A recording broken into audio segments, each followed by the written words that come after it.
Today on Coco Disaster, take my wife, please.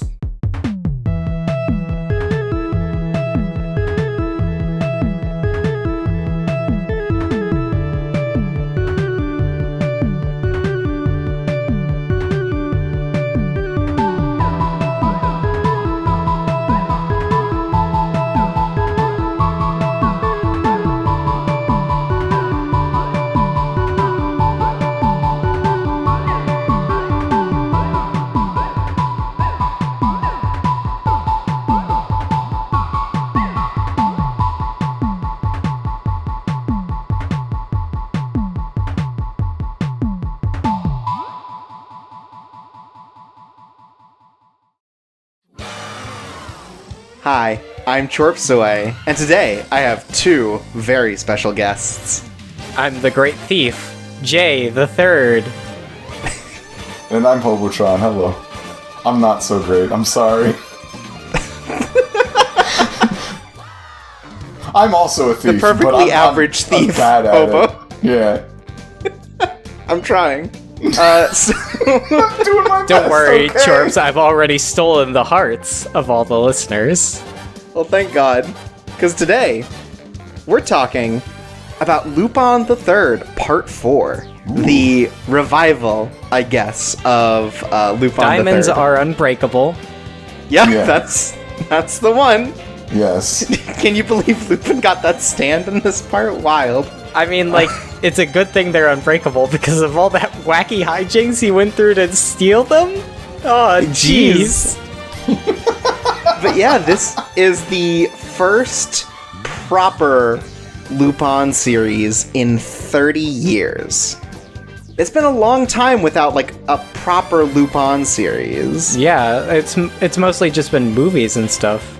Yeah, it's been movies, and there's the spin-off about Fujiko Mine, which is sort of like this reimagining, retelling of sort of the formation of the Lupin crew, which has become more movies. But yeah, Lupin's definitely, like, become more of a movie presence. This is the first time in a while that he's sort of gotten the TV treatment. Mm-hmm. He met Detective Conan. He met Detective Conan twice. Really? I only saw the first one. I'm pretty sure he did twice. Detective Conan's still like, oh, I still solved the mystery of you being Lupin the Third.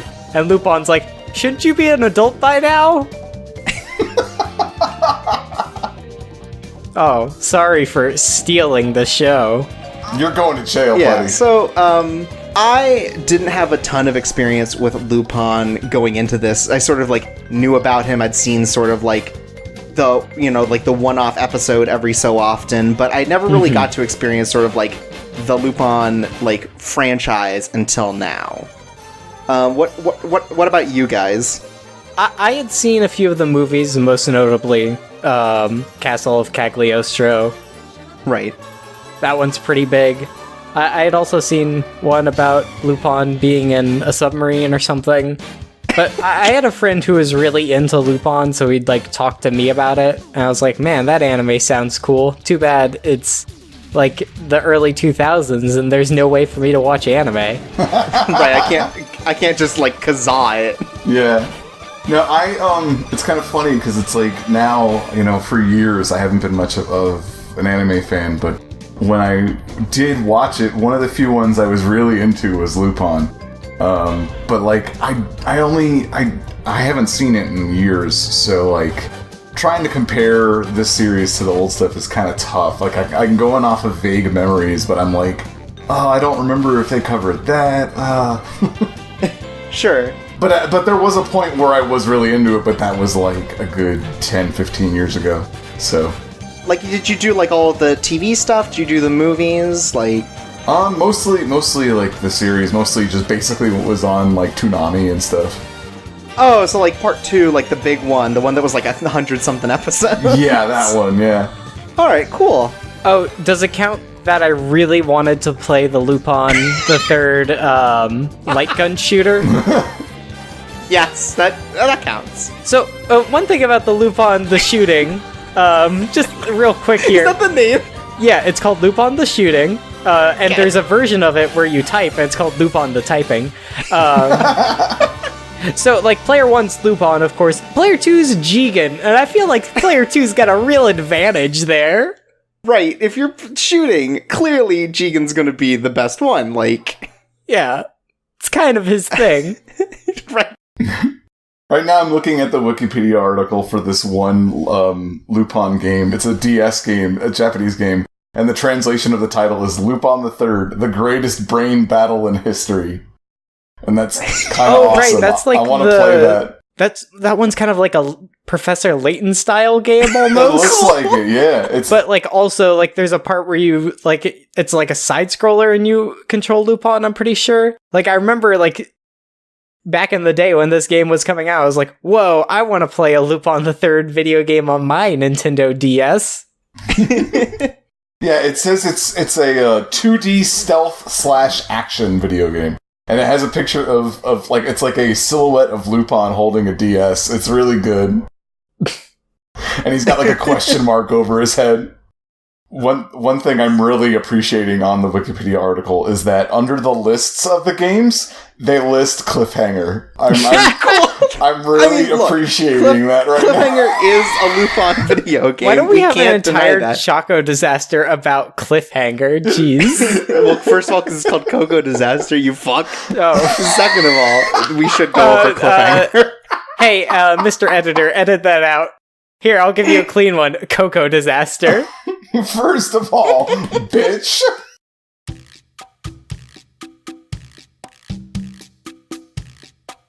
So I looked this up. It has been 32 years since Lupin III Part 3's last episode aired. Wow. So this really is sort of like a return to a form, if you will. Because I know a lot of animators kind of like cut their teeth on Lupin III. Miyazaki did, Hayao Miyazaki, you may know him, did a number of episodes in Part 2 and then ended up doing Castle of Cagliostro. And there are a couple others that kind of have a name in there. And so, this one aired in Italy before it did in Japan, partially due to the fact that Lupin is way popular in Italy. Oh, that's interesting. I never knew that. Yeah, this isn't exactly the case of like Saint Seiya, where it's extremely popular in South America and nowhere else, but definitely like Italy has like a big thing for Lupin, and this may be apocryphal. I heard this from someone else, but I believe that Italy like did funding for the anime to make sure that they got it first and kind of based it in Italy as sort of like this kind of like tour guide kind of thing where Lupin gets to steal all the best parts of Italy. Right. Like the pizza. Right. He does eat a lot of pizza.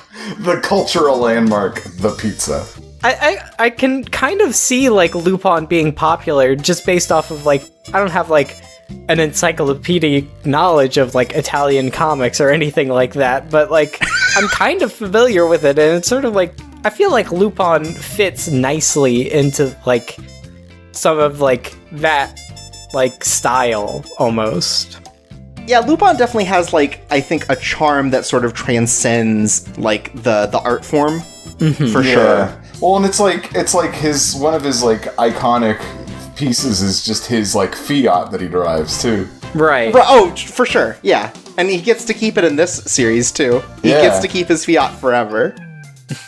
But like, yeah, you could see Lupin the Third on literally any food truck, and you'd be like, oh, okay, that makes sense. For sure. So, this Lupin the Third series aired in Italy ahead of the Japanese release. It was supposed to be, I think, like Q1 of 2015, but due to some delays and I presume some kind of production problems, it ended up only airing like 2 months before release, August versus October, for the Japanese release. This was headed by the companies that have always sort of been in charge of Lupin. We have Telecom Animation Film, and we have TMS Entertainment. Very old companies that have had their hands in previous Lupin works. One interesting thing I found out is that so with each series, Lupin has had a different color jacket, and this one's the Blue Jacket series. And apparently this is a reference to the fact that a lot of Italian soccer players, like sort of their attire, their standard attire is a blue suit jacket over their jerseys. Oh, okay. I know the Italian national team wears blue jerseys too. Yeah, so I assume that there's an attachment there. And so this is also getting a dub. And what's interesting about the English dub is that it's predominantly a returning cast from the Part 2 English dub. So, like, this really is a return, because, like, the returning cast of the Japanese cast is also here. Like, everyone from the original Lupin series has kept through with that. It really does feel like a revival, just because so many different people attached to it are coming back, especially in the background staff. We have 2 directors on here. Both of them are veteran Lupin animators. And the first one is Kazuhide Tomonaga, who did work on The Mystery of Mamo and The Castle of Cagliostro. And then we have Yuichiro Yano, who did work on, like, the Fuma Conspiracy, Farewell to Nostradamus, and then has continued working up to the most recent movie release, Goemon Ishikawa's Spray of Blood. Yeah, that is really impressive, that, like, especially for, like, voice cast, that they were able to wrangle them all back 30 years later. Because it's been a while. Yeah. And then we have the script being written by Yuya Takahashi, who did the script for the newest Lupin movies, Daisuke Jigen's Gravestone and Goemon Ishikawa's Spray of Blood. And then they also have music by Yuji Ono, who is the main composer for Lupin since Part 2, I believe. And you can hear that because there are a number of tracks on the soundtrack that are sort of like remixes or like rearrangements of songs that have been used since then. So we have this sort of like mix of very old school staff members and new members as well, like just with the script is like someone who's been working on sort of the like alternative Fujiko Mine like timeline sort of stories, which are a little more like grim, a little more serious, like kind of edgy, like closer in tone to sort of the original Lupin comics than sort of the like fun-loving jokester that the TV anime kind of makes him out to be. Right. So there's this cool blend of sort of like old Lupin and new Lupin talent that's going into this. And then also to kind of go with that is Tomonaga, one of the directors, pointed out that sort of like in an interview he said that like the Lupin III anime that he was working on and his generation was watching, 40 years ago is very different from sort of like, like what we see as like children's media now. Because like Lupin was sort of always an all ages thing with the TV series, and it's just very like the world of anime has changed since then. Right, Lupin's not in high school or in a cyber world, so right. He hasn't. He's for adults only now. Hey, look out for Part 5, which takes place in Sword Art Online. Right. My Thief Academia. Part 6, Lupin babies. It's gonna be the Yo-Yogi of Lupin III, where he's a cool teenager. He's hip and he's solving mysteries. Oh, man. So, Tomonaga talks about how, like, the idea was to sort of give something for the older adult fans who grew up with Lupin, and also the new fans who are going to be watching this series for the first time. It's something to make exciting and something that's realistic, but also fantastical. Yeah. And sort of like depicting a Lupin that is sort of like kind of a mixture of all of the different roles he's played before, where he's sort of like hard-boiled and he's comical, he's cool, yet he's, jokey kind of thing. Like, Lupin has always existed as sort of like a James Bond style cinematic universe where like different directors and different writers will portray Lupin differently depending on the situation and the story that they want to tell with him.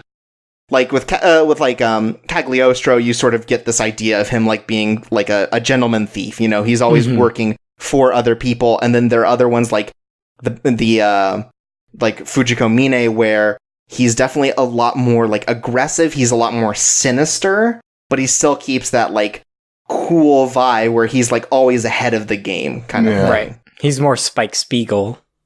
Right, for sure. And so, this is an attempt by Tomonaga to sort of combine all these different Lupins together to create one sort of like great story that encapsulates all of the things that people love about Lupin. Yeah. It's an ambitious goal, but I think that they did a pretty good job at it. Yeah. I mean, as someone who I guess fits like the growing up with it, because I was like basically like a preteen when I think I first started watching it. Like, I think they did a pretty good job like bringing me back in.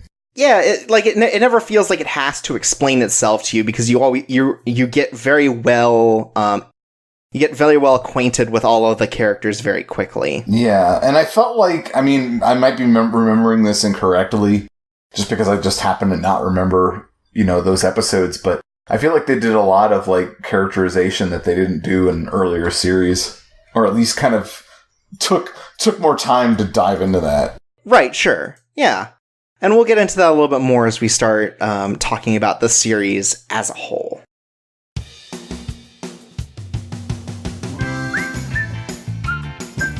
So, before we start the discussion proper on the plot, I thought I'd do like a quick cast roll call for the people who maybe aren't as familiar with Lupin III and its legacy cast of characters.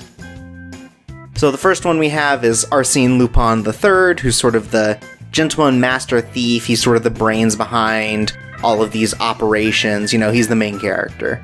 We have Daisuke Jigen, who's sort of this no-nonsense master marksman who always gets his shot. We have Goemon Ishikawa, who is this samurai assassin for hire who is more absent than all the other characters in these stories, but he still works with Lupin from time to time. We have Fujiko Mine, who's sort of the femme fatale, the seductress of the group, and she spends a lot of time kind of at odds with Lupin, despite them being sort of like friends.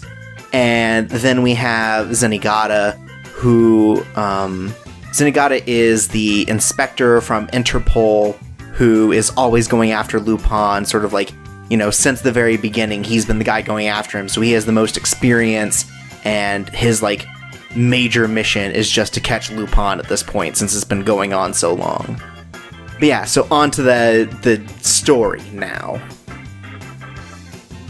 So, part 4 kind of starts out as like a cold open, like a shock kind of thing, where we have Zenigata visiting Italy.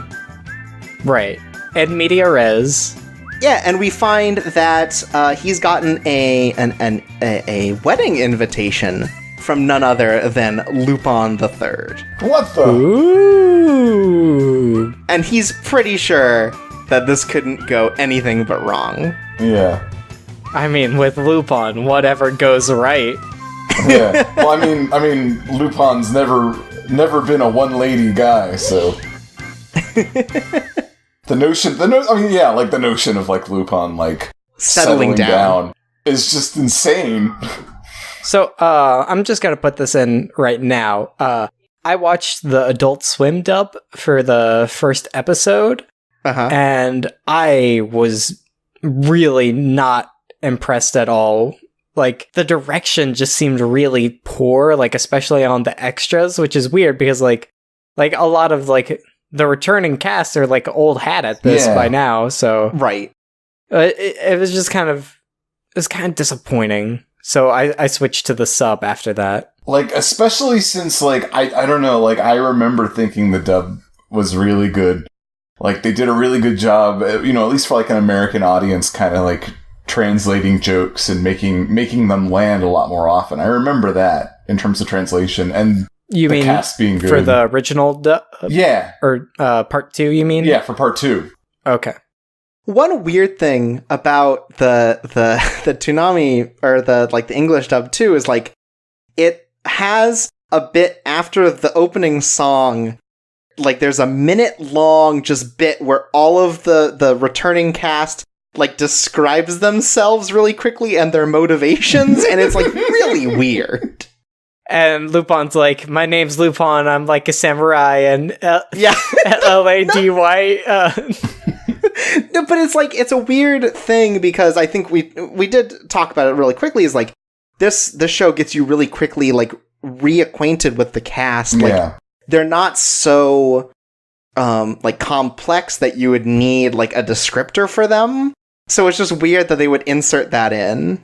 Yeah, Yeah, like, especially because, like, the cast is, like, all there in the first episode, which is, like, it seems like a little bit uncommon for Lupin things for it to start with, like, the whole cast there. Like, I feel like usually it starts with Lupin and Jigen, and then, like, sometimes, Goemon's here, and Fujiko's here now. Right. We start out in a wedding. Everyone has to be here. That's true. Right. But, like, it's, like, in previous series, it feels like they're mainly, like, just in general, the characters are kind of just caricatures.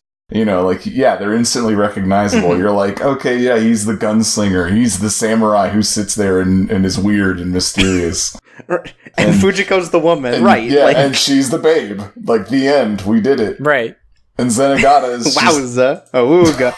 And one other thing to note, because I watched the first part of the dub, is that so there are two soundtracks. There's one that is exclusive to the Italian dub, and it's like, it's still jazz and stuff, but it's like all original stuff. And then you have Yuji Ono's, which is sort of like remixes and sort of like a lot more classically Lupin, a lot of the Lupin like leitmotif. Right. And it's weird that like the Italian dub doesn't use any of that, but then the English dub also uses the Italian soundtrack. Oh, that's weird.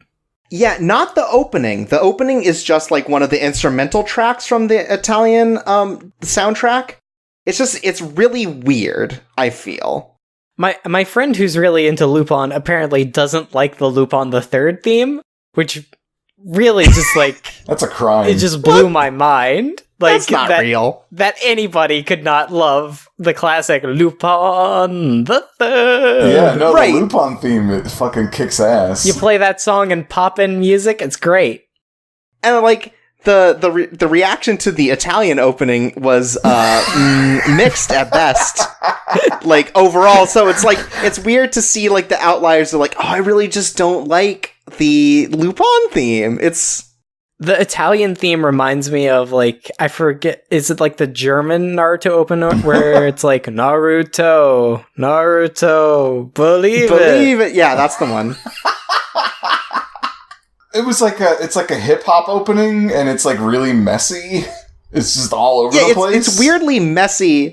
Like, if it were more consistent, I could see it working, but it's just a weird... If it were in English, you'd think it's a 4Kids opening. But, like, I also feel like an Italian version of an anime set in Italy, like, and that's supposed to, like, really evoke kind of that European, Italian kind of spirit, like the series itself does. Like, you feel like they would have tapped into that more, but, I mean... Right. Yeah, I don't...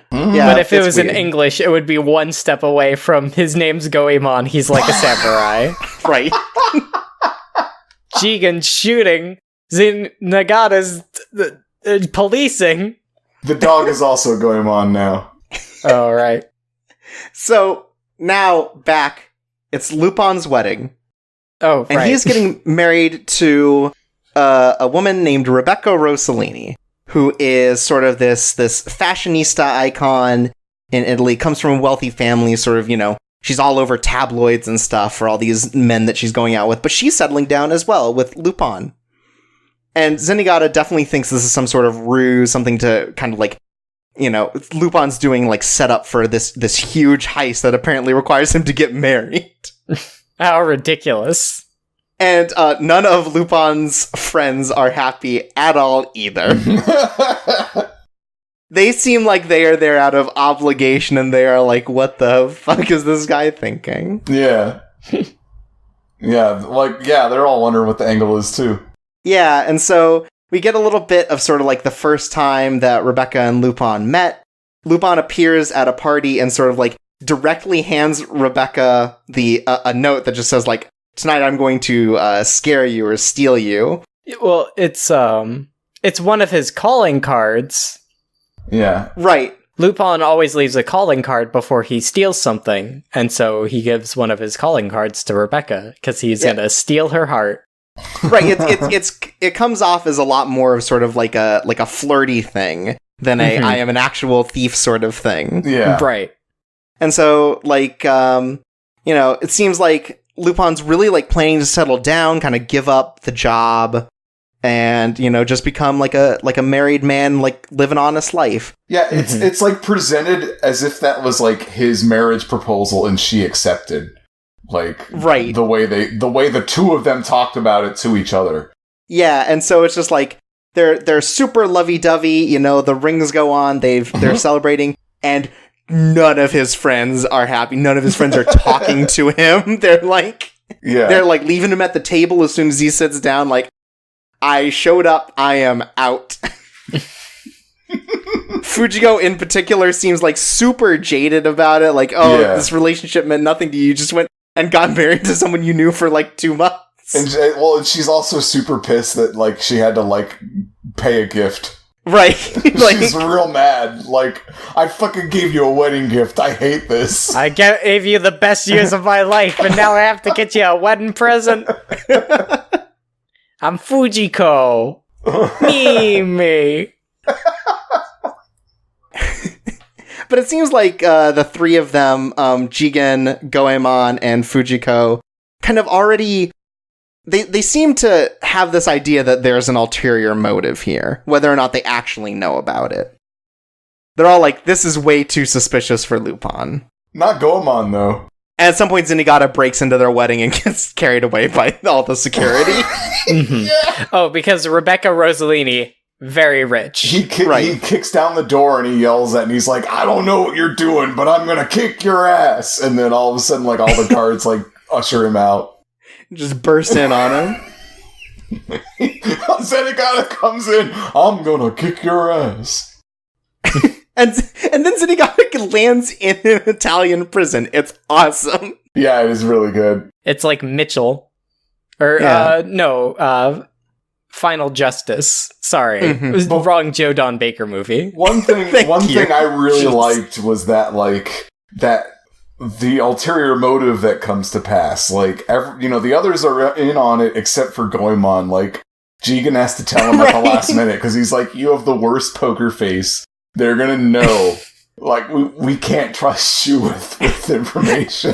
And Goemon feels so bad about being left out. Yeah, too. He seems hurt. like genuinely slighted. It's really good. So, Lupin and Rebecca go back to Rebecca's beautiful home. Yeah. One thing that cannot be said enough about this series is it really makes Italy look good. Oh, yeah. Yeah. The set pieces are really nice. Yeah, so they go back, and Rebecca has planned for a honeymoon trip around the world in a jet that she designed. It's pretty cool. She's a real Renaissance woman, which might mean more in this context. Yeah. No, I kind of like that, too. Like, talking about... Because they go into that in that episode, too, that she kind of does everything. Like, she kind of just does everything. Like, I kind of like her character a lot.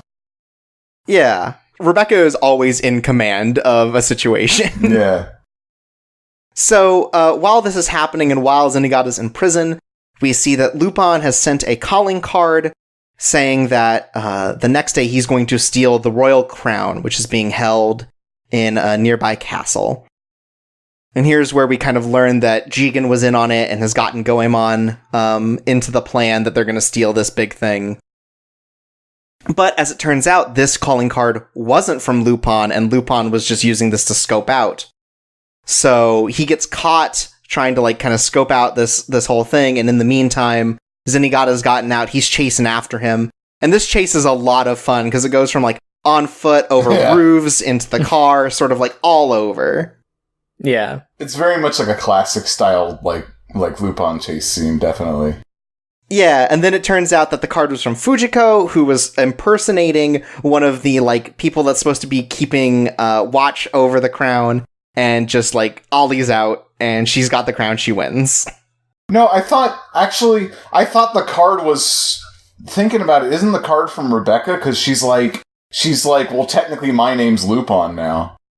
Yeah. That might have been. I know Fujiko just also happens to be there stealing the thing. like they're working. No, you're against right. each other, Later too. it does turn out it is from Rebecca. That's right. Yeah, Because 'cause, she's like- disguised as the cop who gets Zenigata out of prison. Yeah, Fujiko's working rogue as well, but Rebecca's the one who actually manipulates Lupin. Right. Fujiko gets it. The cops get Fujiko. Lupin gets the crown. And so in order to save Fujiko, Lupin throws the crown like into a river so that all of the cops will go after it and leave Fujiko alone. Yeah, so it's just this huge like sort of thing, and like it turns out that Rebecca has kind of decided to take up thievery. Like Right. knows that Lupin's a thief, knows about this whole thing, and decides like I want to do that too. Like, through this whole thing, she's already known that Lupin's going after this thing, which is why she sent that card to, like, throw him off. It's like the song Night Moves, where it's like, she used me, I used her, neither of us cared. And one thing I noticed is they use the word Bridezilla in the subtitles. Oh. They refer to Rebecca as a Bridezilla. I don't remember if they used that in the English dub. That would own. Has Lupin III ever fought Godzilla? Oh, man, that'd be a good now there's crossover. a crossover I want to see. So, while Rebecca and Lupin are talking about this whole thing, you know, she's Lupin's ended up back with the crown and confronting Rebecca on the roof of this castle, and sort of like as a thrill-seeking sort of thing, she jumps off with Lupin following along, and she gets caught by the cool jet that she made and she invented, and then she grabs the crown as well as Lupin falls farther down. So Rebecca Rossellini wins the heist. Though she doesn't see it that way. She's like, oh, I got caught, so I'm not really the winner. You know, Lupin still bested me. Right. Yeah. We learned that Fujiko was considering the crown as the wedding present, and so Lupin needs to give it back since the wedding was a sham. And Lupin needs to get his divorce papers signed. He's Right. like, He's trying to get it take me." annulled because they didn't bone. Yeah. Right, well, yeah, that, they didn't actually get married, and, like, since the whole thing was fake anyways. Yeah, it was a farce, yeah. Right, so it's like, oh, well, we have the wedding papers in already, we're married, we have to go and get the divorce papers. Yeah. And that comes up a little bit later, but for the most part, like, through a lot of this first half, we get a lot of sort of, episodic stories, like one-off heists and sort of, like, very, like, chivalrous things that Lupin does. Yeah. It's like, in episode 2, we have sort of this bit where he does a job to help steal some, like, Blackmail. doping evidence, like, so yeah, some Yeah. blackmail on this famous soccer player who just really wants to play in the World Cup and can't because he's being blackmailed, sort of like to throw the match. Right. There's video of him doping, Yeah. but Right. the actual video is him, like, basically just using medicine because he's going blind. Right. Yeah. And so the whole thing is just like, I really want to play in the World's the World Cup The because World it's sort of Series, hell yeah. my one the World Series. Yep. Almost said it, but I didn't. So thank you for pointing that out. And so he just kind of wants to He wants to play his join big the game. Super Bowl. Yeah. Right. But And regardless of whether or not Lupin does the chivalrous thing, in the end he ends up winning a lot of money because he bets it all on this guy Bratzi. Yeah. Yeah, on him scoring a hat trick during the game specifically. Yeah. Yeah. Like, it's a cool ending because it's like, oh, man, okay, well, how much do you want, Lupin? And it's just like, I want 3 million?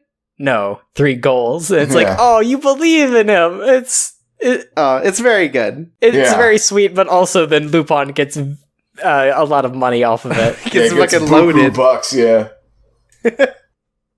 And so then we have episode 3, which is the introduction of sort of, not the Zenigata, like, replacement. I'd say the rival for Lupin. He's definitely a rival. Yeah. To Lupin, but still sort of the same, like, Zenigata-esque, like, pursual kind of thing, because he is kind of part of the law. This is the introduction to Nix, who is an agent for MI6, which you might know from the James Bond movies. This is the Secret Service or from the for real England. life. Well, shush. Yeah. I only know media. But, like, he seems like a more threatening character than Zenigata. Right, Zenigata is persistent, and Nix is, like, actually really good at his job. I mean, Zenigata's pretty good at his job. Sure. It's just that Lupin's very good at his job, too. Zenigata's also the kind of person who's, like, selectively good. Right, he's extremely good at Lupin. Right. He can judo throw like nobody else. But I really like Nix. Like, I feel like he's a really good counter for Lupin. Like, where, like, he's a lot more, like, cool and calculated, where, like, Lupin is...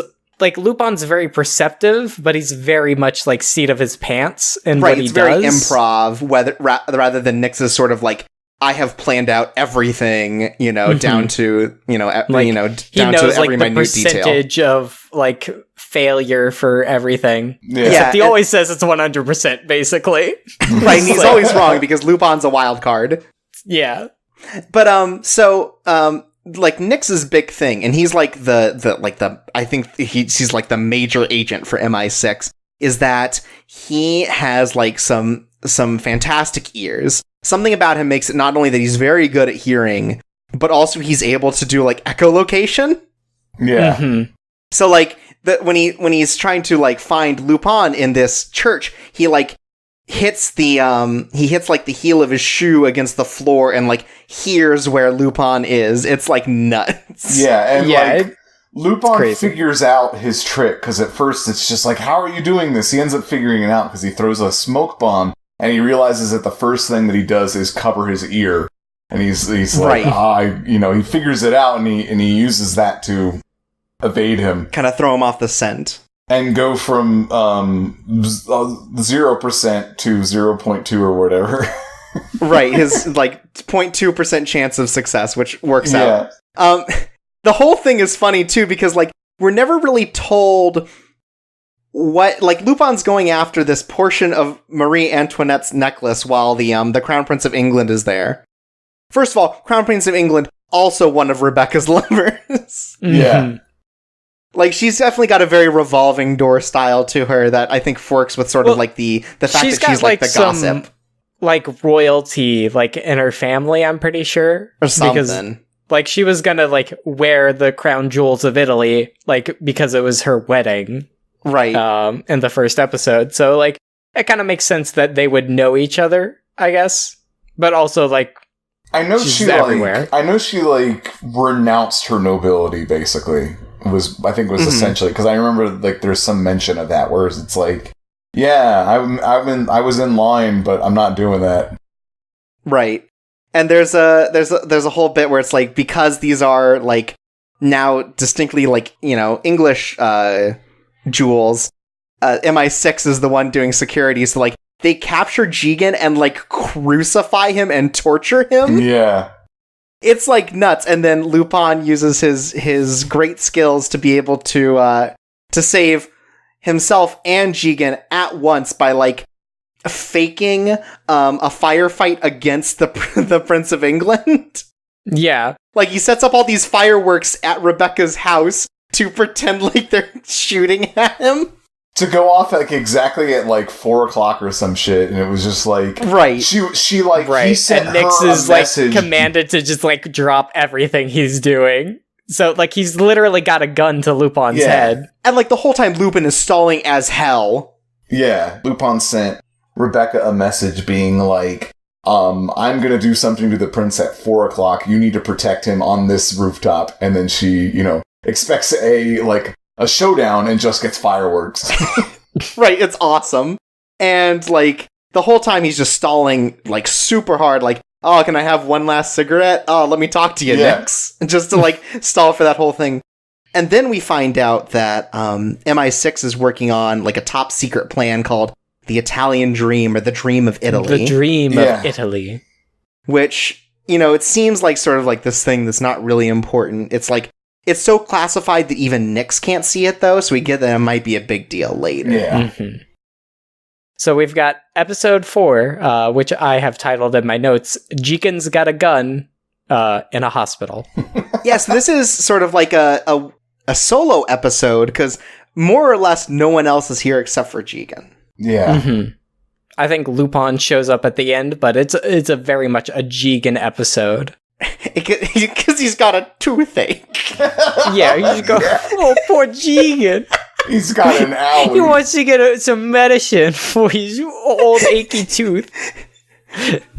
But I really like this episode because it has a very, like, 70s anime feel to it. And just, like, its sort of level of ridiculousness. And it sort of fits Jigen's character perfectly. Yeah. Mm-hmm.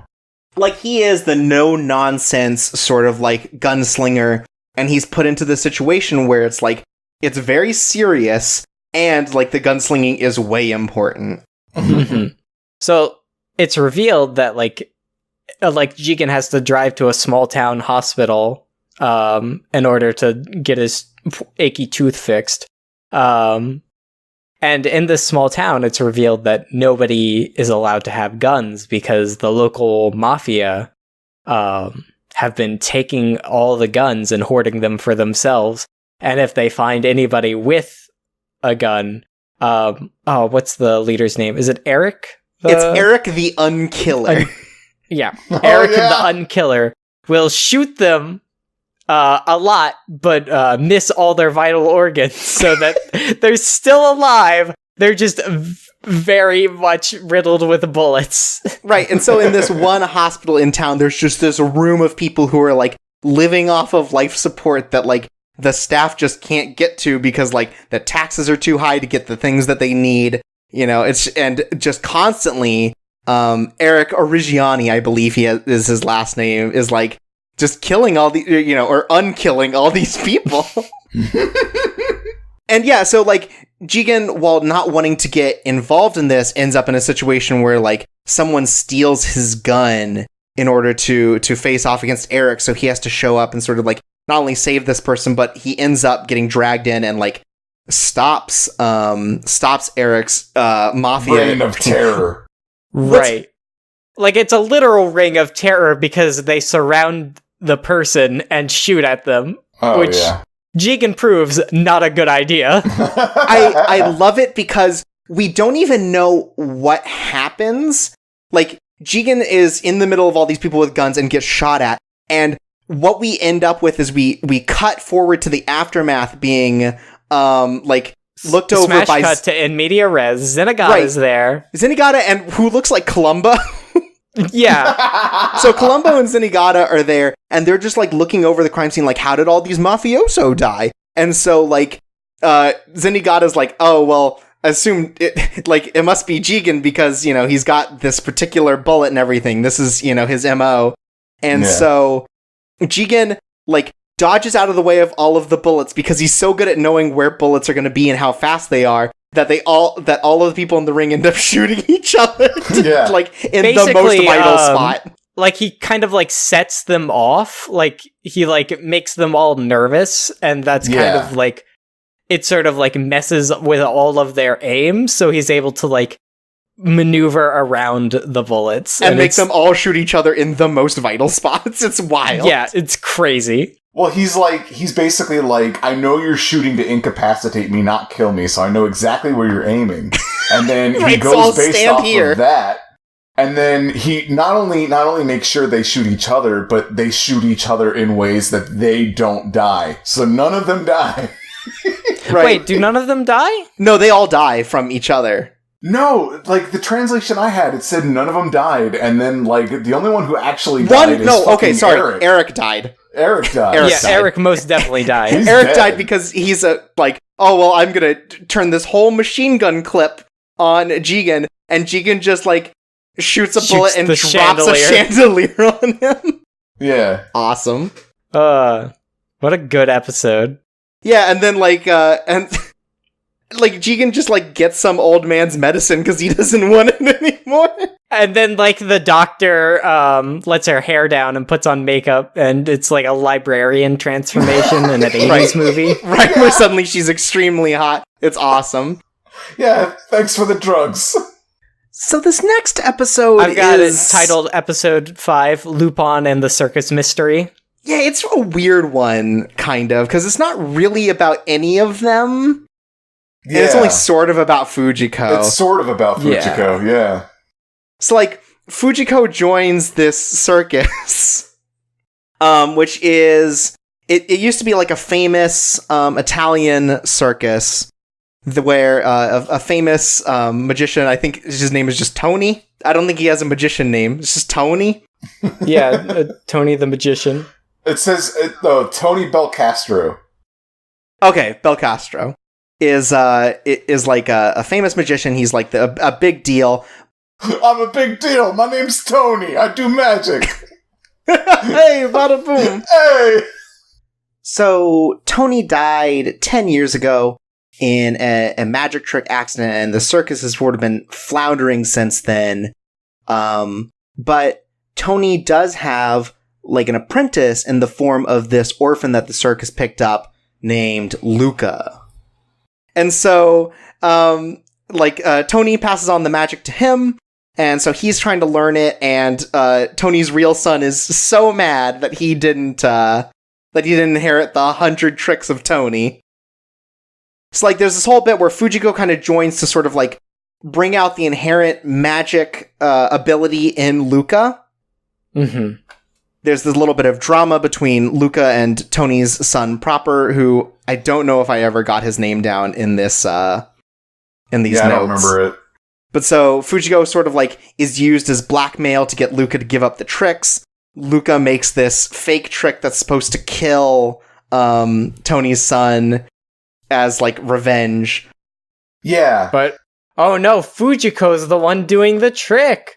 Right, but and of course, Fujiko already knows ahead of time.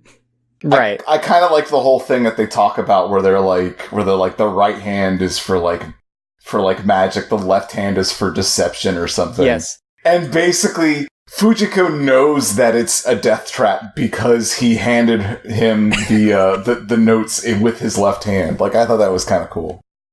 Right, yeah. So then she ends up making it work, sort of makes Tony's son admit that he killed his dad in a rage over this whole thing. And the whole thing turns out to be a long con where Fujiko made herself attractive to this boy Luca who's doing magic tricks on the side of the street, so that he could rejoin the circus, so that he could revive this person's magic, so she could then sell his talent to a TV network who would take his act and make it like a televised series. Yeah, basically like subtly convincing him to just kind of sell his secrets off and just get out of it. Right, it is a wild, like, sort of long con, because, like, you don't get any of that from the thing. Like, it seems like, oh, Lupin's jealous that Fujiko is, like, with this other man kind of thing, and that's kind of, like, the whole connection.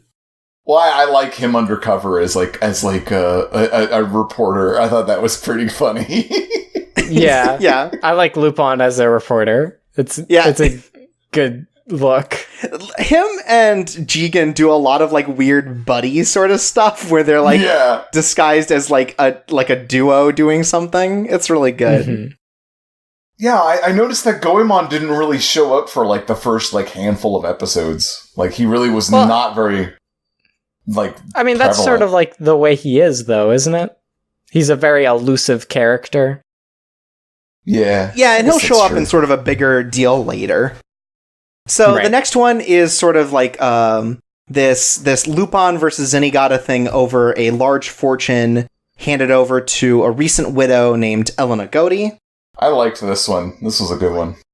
This episode is interesting because, like, it's about sort of like layers of deception and sort of like this back and forth between Lupin and Zenigata sort of trying to outplay each other. Yeah. And like it's a big long con where it turns out that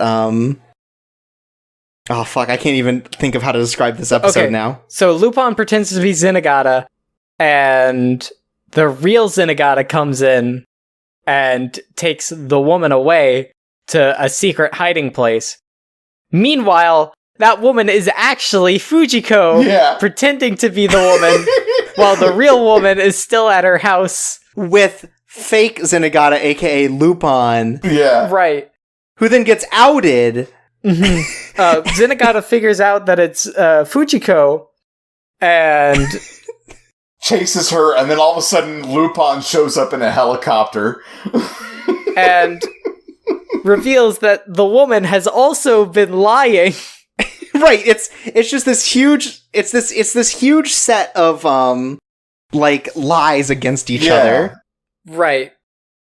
And it all ends with a fucking tower of gold bricks hidden inside this mansion. Because it's like everyone's after Elena's fortune that she got from her late husband. And then she's like, oh, well, it's fake. So we go through this big song and dance where like eventually Lupin and Zenigata work together to like pretend to steal her fortune so that no one will bother her anymore. No, it's really good because it starts out like they have all these different versions of it, and you just don't know what to believe. Because at first it's like, oh, you know, the two of them were madly in love, and then it turns out that like there was one time she cheated on him with someone, and he never forgave her and like literally abused her, basically. Right, and like it's very clear at the end of her husband's life. They both despise each other. Like, she's basically like, oh, it's something that it's a rumor he spread at his death to get back at me. So that way I'd have all these treasure hunters and everyone coming after me constantly. And then you find out, in fact, that it is the truth, though. Right. And like, she's like, I wasn't supposed to know about the fortune, but I did because I'm very smart. Yeah. Right. There's, in the first season of this anime, there's kind of like a surprising amount of like abuse to women in it. Yeah, because they also talk about how like Elena was like a prostitute as a child until she got saved. Right. Yeah. But like there's this episode, then like the next episode, and then like not the next episode, but the one after that. And it's from what I understand, Italy has like an issue with like prostitution and stuff like that. So I think it's just kind of coming up with that. It definitely gets better. Right. But there's definitely like a seedy side to all of this. Yeah. And so Lupin gives up the chase for this gold because he's like, oh, I didn't do it within my calling card time. Sorry. Yeah. But like, and then they're like, I forget whoever it is that's with him. Right, and Elena's like so surprised that like Zenigata comes back and like protects her even though that she's like lying and conniving. And is like so surprised by like the chivalry that he displays that like reminds her of Roberto when Roberto was saving her from prostitution as a child, that she ends up becoming a politician who's gonna like clean up the streets and really like crack down on this whole thing. Mm-hmm. Well, yeah, I liked the whole thing where it was just like basically where it was tying like her, Roberto, Lupin, and then ultimately her together, where it's just like I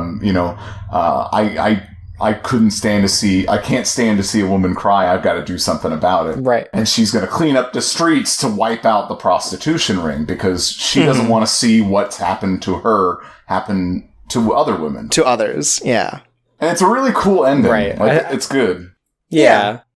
Then there's episode 7, which is sort of another Nyx episode where somehow, okay, first of all, so he's got a family. His real name's Justin. He's a husband and father of 3. And he has 3 children with 3 completely different hair colors. And I don't know how he pulled that off. Because he seems loyal. It's dye. I assume. I guess so, because the one who's a fan of Rebecca, maybe. Yeah. Right. But also, I mean, like, it probably wouldn't be him cheating if they were I think his wife would notice if he brought a baby home. Right. It's like, hey, you had this. I guess cheating as a guy makes it a little bit harder. You're right. Check out this baby I found. What the? Hey, honey, you had this while you were asleep last night. Hey, you know how Zeus birthed a baby from his leg? Well, guess what? It's not what happened here, but it was kind of like it. But so we have sort of this two, maybe like 3 story sort of thing going on. So we have Nyx's daughter Bridget, who's a big fan of Rebecca's, who like sneaks out of school in order to go see Rebecca, who's doing like a presentation at a museum. Mm-hmm. Then we have Lupin and Jigen, who are doing like this jewel heist meanwhile. And then we have Nyx, who is doing like looking into like a prostitution ring going on where a bunch of young girls are being kidnapped around San Marino and are being sold on on like the black market. Weird that like an MI6 agent is working on this in Italy. Yeah, like, it's weird that MI6 gets, like, placed here, but they're working on something else, which is this Dream of Italy, which comes up again. Yeah, the Italian dream comes up again, or whatever, Dream of Italy. Yeah.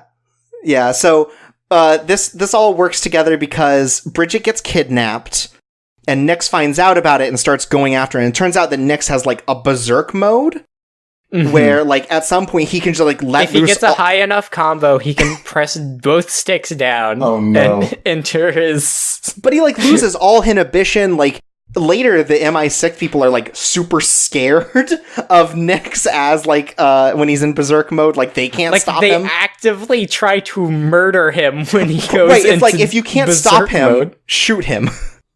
Yeah. They know about it from the get-go, because, like, when they hint at it, they're like they say something as if they're ready to take him down if he does completely lose it.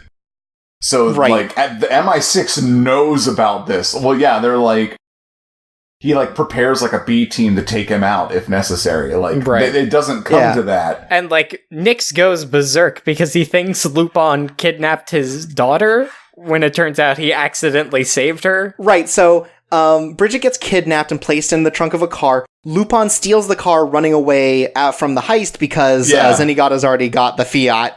And so then Nyx finds them and it's like, oh, well, he puts 2 and 2 together, which it makes sense. Lupin's there. And Lupin, like, actually takes care of Bridget and is, like, waiting for people to come pick them up. And also, like, Bridget's like, oh, you're married to Rebecca? Well, then I love you. And it's like... It's kind of cute, the way that they interact with each other. Yeah, it's pretty good. And so, like, at the end, like, Lupin forgets his jewels as he's running away from Nyx, and Bridget gets Rebecca's signature on a €5 bill. And, like, Nyx is happy because it's really just, like, a misunderstanding sort of thing. He's like, hey, don't ever mess with my family or I'll kill you. Yeah. But he, like... slaps him on the back, laughing. Do it again and I'll kill you. Right.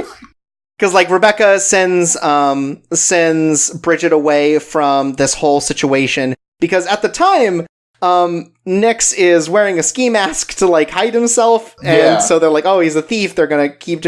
And, like, Bridget just gets sent on, like, a shopping spree through Rebecca's, like, clothesline. Yeah, it's a fun little episode. Yeah. Right. Then we have episode 8, which is sort of like this haunted this hotel hell, haunted castle sort of thing. Right.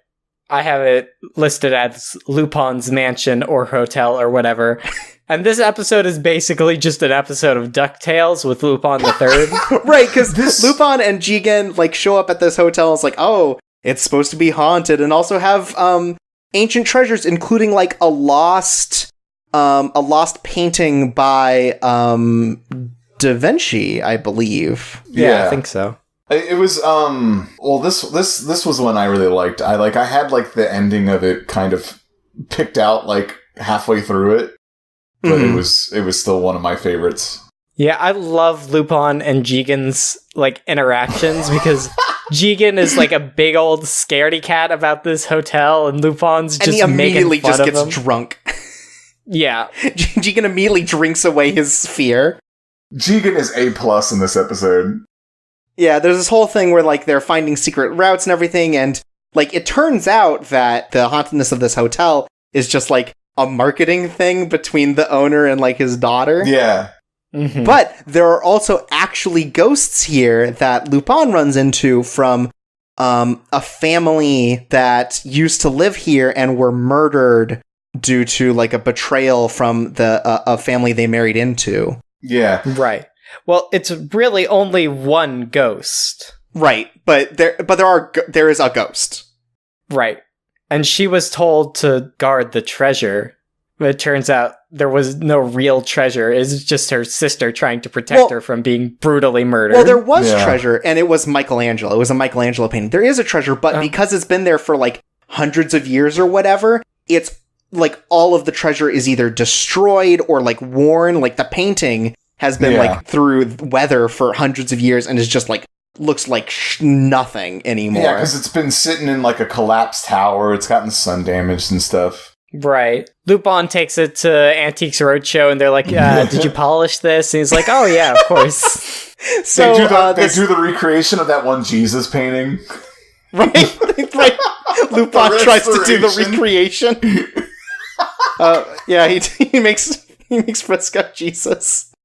And so, like, the whole thing is just, like, this ghost has been waiting all this time for someone to sort of, like, take over and, like, let her know that it's okay to leave with her sister. And Lupin, like, doing the chivalrous thing is like, oh, you did such a great job doing the treasure, I'll take care of it now, and sort of, like, leaves it since it's all worthless. Yeah. Right. Also, he's basically fighting the Beagle Boys.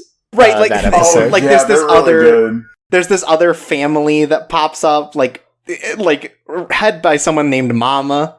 Like, it's just, like, two dudes who are like, oh, Mama, take care of us. Kind of, well, like, it's really, I love, just one thing I wanted to say is I love, like, how they kind of set them up as if they're, like, this recurring bad guys. Like, yeah, they're very much the kind of bumbling Beagle Boys with, like, the domineering master who's their mom.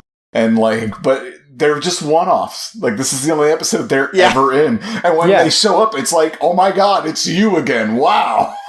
It's such, like, a weird one-off. It reminds me a lot of the Castle in the Sky Pirates. Like, where they have one old lady taking care, and then the other bumble people are like, Mama, take care of us, kind of thing.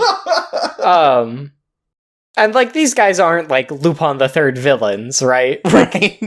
They've never really appeared before, I don't think.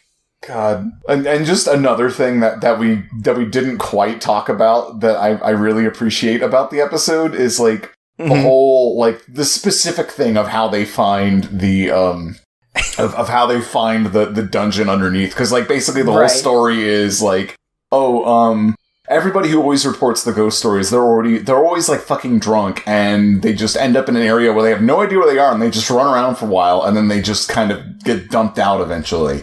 Right. And they have no idea what the fuck. So Lupin's like, oh, there's a maze underneath. They find the maze by, like, Jigen getting ready to piss in this random hole. Right, which is just in the wall. Like, it's like, turns out that everyone has just been pissing in this hole because it kind of looks like a toilet in the corner like of this room, and it just leads them they're to drunk. a corridor. Yeah. So, like, I love that so much. Yeah. Then we have episode 9, which is sort of Goemon's feature. It's like the first time he's really shown up since the original heist. Yeah. And so a bunch of people are getting assassinated all around the world. And it turns out that these are all people who Goemon had worked with, who were also assassins.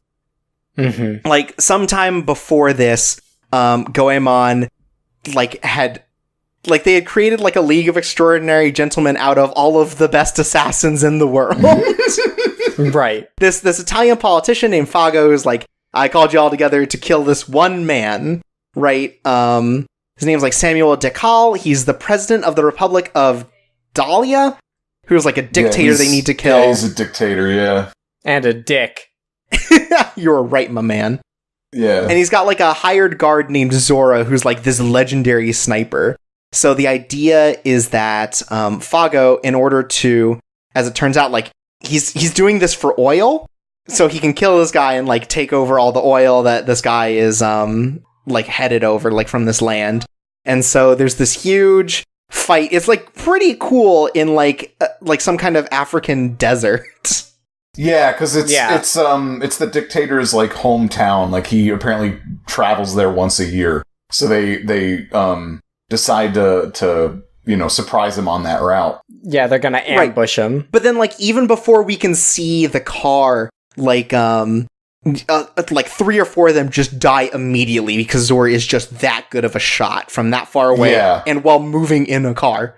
Yeah. So we have Goemon, and the main character attached to him is this, what appears to be a child who's named Belladonna, who seems to be like an explosives expert.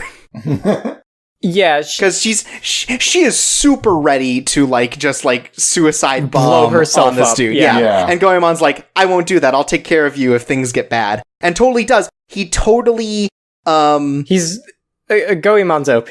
Yeah, Goemon cuts the bullet in half. Yeah. Zora, it turns out, is like nuts, where he's like, oh, the wind is going this way and the sand is pushing the bullet this way, so I can make all these wild shots that like loop and stuff. But Belladonna gets like this clean hit on Zora with her like pistol, and Goemon gets the kill and slices the dude in half, like he actually splits. Like he splits the entire car. Yeah. It's but the dictator's sitting wild. in the middle. It looked like the driver got out okay somehow, though. Like it didn't look like he got cut. Yeah, but it seems that Zora's come back because all of these people that have been dying around the world are dying by his particular brand of sniper rifle. Right. Mm-hmm. And it's all the people from the assassins group. Yeah, so everyone ends up dead except for Belladonna and Goemon, and they end up showing up at like Zora's hideout because he's survived the whole thing somehow, and they make it there, and they're like jumping in, and they find him like basically dead. Like he's wheelchair bound, he's extremely old. There's no way he's holding a gun, let alone shooting it. We find out that Belladonna's the real assassin working with Fago, because he doesn't want to get discovered that he like assassinated this person for oil while he's in this like bid for candidacy. Right. And he raised Belladonna. Yeah, she's like his adopted daughter, yeah.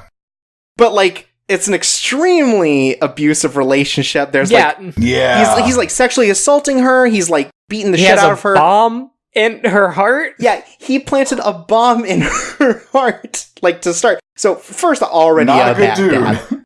Yeah. Right. And so, like, that's, like, the only reason he's not a soccer dad. It seems like the only reason that she stayed with him is because of this bomb thing.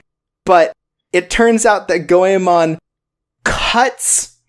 she murderizes her dad, eventually. Right, and is like, I'm gonna turn on the detonator anyways, because I need to atone for my sins. And Goemon's like, no, I told you I'd protect you. So he makes the perfect incision to not kill her, but to get to the bomb in her heart, take it, and throw it into the air. Like, it looks like he doesn't just, like, cut it out. It looks like he stabs it out of her, like, pokes it out. Right, and so Belladonna gets to live, and it's, like, it's weird because it's, like, trying very for this, like, dark story, but it's also, like, absurd constantly. Like, the tone is all over the place for this. I feel like that's something that you see on, like, one of those late-night knife infomercials. Like, this sword is so good, you could stab through someone's heart and they'll live. Cut out the bomb. Slice the bullets in half. Japanese swords folded 1,000 times. Yeah, totally. He pushes it out like a fucking pool cue. He just, like, takes his corner shot. Then we have this great little episode. Episode 10 is like a Lupin's double date disaster, where he gets invited to this like wine exploration, as they call it, by both Fujiko and Rebecca, and he agrees to go with both of them.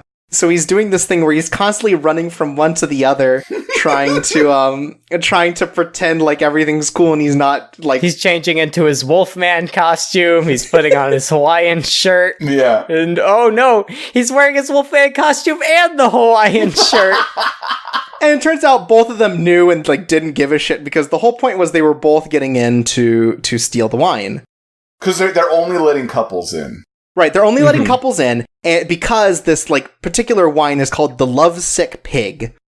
And it's a wine that if you drink it, you're supposed to fall in love with someone. And so Fujiko wants it so she can sell it. Rebecca wants it because she wants to steal it. And Lupin's like, wow, you guys both have no romance in you, huh? Like, he feels like kind of bad that he's been used and not for like a way that he finds interesting. Yeah, like, right. It's funny because he's like using them at first and then he's like, what? Why are you using me like this? And like, Fujiko and Rebecca end up having this like duel where like they're both trying their different ways to steal this wine, and like gets to the point where like Fujiko's clearly better, so Rebecca just buys the vineyard to be able to get access to all of the rooms and everything. That's really good. I love that. Everyone drank the wine except for Lupin, so everyone's falling in love with everyone, including Lupin. Well, like the wine works basically. It's like it's supposed to be like the first person you saw. The person you were looking at when you drank it. So, like, and then there's, like, one time, there's a part where he falls down in a room and there's, like, a bunch of guys looking at him. They're mad at him, actually, because he's, like, trying to be with both girls, and they're like, you that motherfucker. And they're both very hot, so they're like, oh, how does he get these women?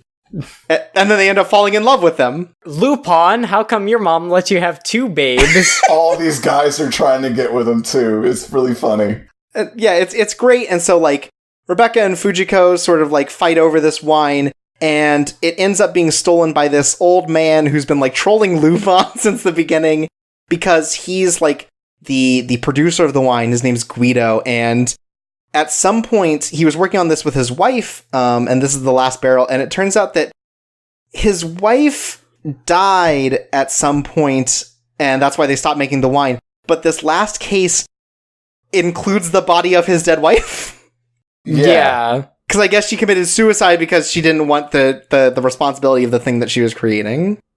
Yeah, like Lupin pretty much figures out what's going on behind it because he's like, wait a minute, if there's still plenty of this wine because they make it out to be the last of this stock, but there's like clearly tons of it because everyone's been drinking it, and he's like, wait, why is that? And then he figures it out, and yeah, that's where the body was hidden. And it turns out Lupin, the love potion doesn't work on Lupin because he's in love with every woman ever already. He's got too much love as is. Bullshit. It's such bullshit. And then Lupin almost has a hot threesome, but the potion wears out just in time for him to like get just destroyed by Fujiko and Rebecca. It's great. Double kicked in the face. Yeah, then like Fujiko and Rebecca have sort of a thing where it's like, oh, Rebecca, you don't know anything about love. You're not a real woman yet. And we see like a flashback of Rebecca with what seems to be like a former lover or a fling or something that ties back to the Dream of Italy. Yeah. That's where we sort of hit the main plot. Yeah. We're getting there. It's happening. So with the Dream of Italy is sort of this thing where this previous lover of Rebecca's is like is some kind of neuroscientist, someone who's really big on like studying the brain. So this guy that Rebecca was into, Wataru, has been researching this way to like escape the world and mold your own, like this idea of creating your own world and not having to take place in the one that you live in. Mm-hmm. And so he's been writing all these notes and these ideas of what he refers to as the Dream of Italy. And like the Dream of Italy, as Lupin kind of like decodes his stuff, he finds out that that Wataru has created this alternative reality where like it seemed like he died in real life, just like out of nowhere, like sort of just passed out and died. But what actually happened is he like uploaded his consciousness sort of into this book so that anyone who decoded it would be able to access. He was murdered by MI6, but before that's right, they were he was able to kill actually him. murdered, but also he uploaded his memory into this book so that anyone who decodes it can like have his consciousness enter theirs. It's kind of like an extra way for like his, I guess, for his secret to kind of live on, and Yeah, because, I mean, obviously it's like really important, really powerful. And so once they enter the Dream of Italy, they find out that this is sort of the thing that MI6 has been after all this time. Like, they killed him, tried to figure it out. They were unable to, like, solve his clues and riddles in this book. But now that, like, Lupin has figured out, and Lupin, using this knowledge, has found his way into, like, Wataru's, like, I guess, like, secret base where all of the deeper sort of, like, knowledge was. Yeah. They used Nyx to follow him along and because he also has the superpower of like photographic memory. Right. He's like Cam Jan. Oh, another kind of side of it, just like a little thing that does come up briefly later, that I guess kind of sets it up how like Lupin knows like instantly that this is something important, like when he's in the dream, as opposed to just writing it off as a dream. It's like, he's like, oh, I literally never dream. What the hell is this about? Right, everyone talks about how, like, Lupin never dreams. Like, everyone knows that about him. Like, yeah, all the other members of his party, they're just like, but he never dreams. Yeah. Turns out Lupin's been fucking with him. He's just like, man, I hate talking about my dreams. Yeah. They're so Another boring. one with Fujiko in it. Woof. But, yeah, no, so... the Dream of Italy is like this implantation of the personification of someone in their brain. He, with Rebecca, because Rebecca has this attachment to this person, they go to his where his notes are left, and they're supposed to destroy it. And in order to escape Nyx, who has been following them this whole time, he sets fire to all of the notes, because that's what Wataru wanted anyways, so these don't fall in the wrong hands. But also, it means that they have a chance to escape while... you know, Nyx only has this limited time to implant all of this information in his brain. Ultimately, this is where we start getting, like, the idea behind the Dream of Italy, what it is, and kind of... we don't know what they're doing with it, but MI6 is definitely planning to plant some kind of consciousness for some kind of nefarious deed. We got that much. But during this whole thing, Nyx goes berserk because... Rebecca's butler, like Robson, is like, hey, if you don't let these people go, I'm gonna blow up your family, and so he just flips the fuck out. Yeah, And so Nyx, like, chases after Rebecca and Lupin continued. Lupin, like, sends Rebecca away on, like, a zip line to save her, and MI6 ends up shooting Nyx and Lupin as well to capture both of them at the same time, since Lupin knows too much. Yeah. And Nyx is not okay. Right. And then they transfer him over to ICPO, to Interpol. Right. And Zenigata takes over. Yeah. And so Zenigata's like, man, you gave yourself up for this woman, huh? It must be really important or something. And he doesn't get it because Lupin's never done this. Yeah, he's like, what treasure were you trying to get? And he's like, there was no treasure this time. It was... yeah. It was love. Turns out, Zenigata, the real treasure was the friends you made along the way. Yeah. Yeah. And so then we have episode 13, the end of Lupin III, which is sort of like this... It's a string of Lupin breaking out of prison to be put back in prison over and over.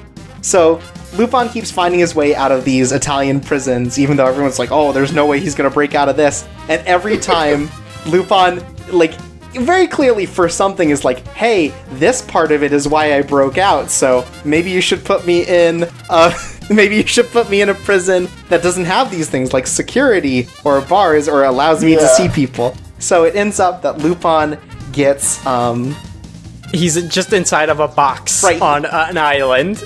And Zenigata's there, and he's watching him all the time, and he's making him, like, fantastic meals, it looks like. Yeah. Like, Zenigata is an A-plus chef. Yeah, especially with just, like, just a fire, that's it. But, like, one thing I liked before that was just, like, when he was in the first prison, like, they moved all the other prisoners out. It was just, like, 100 guards and one prisoner. It was really And he still breaks out all the time. And so there's kind of this back and forth, like, Lupin's like, oh, well, you got me. I lose. Like, I can't break out of this. You made it perfect. And so Lupin starts, like, giving up the will to live. And Zenigata's, like, kind of worried because he's like, well, with Lupin gone, like, what do I have left? Like, I have nothing to do. I've spent my whole career chasing after Lupin. Like, what's my purpose anymore?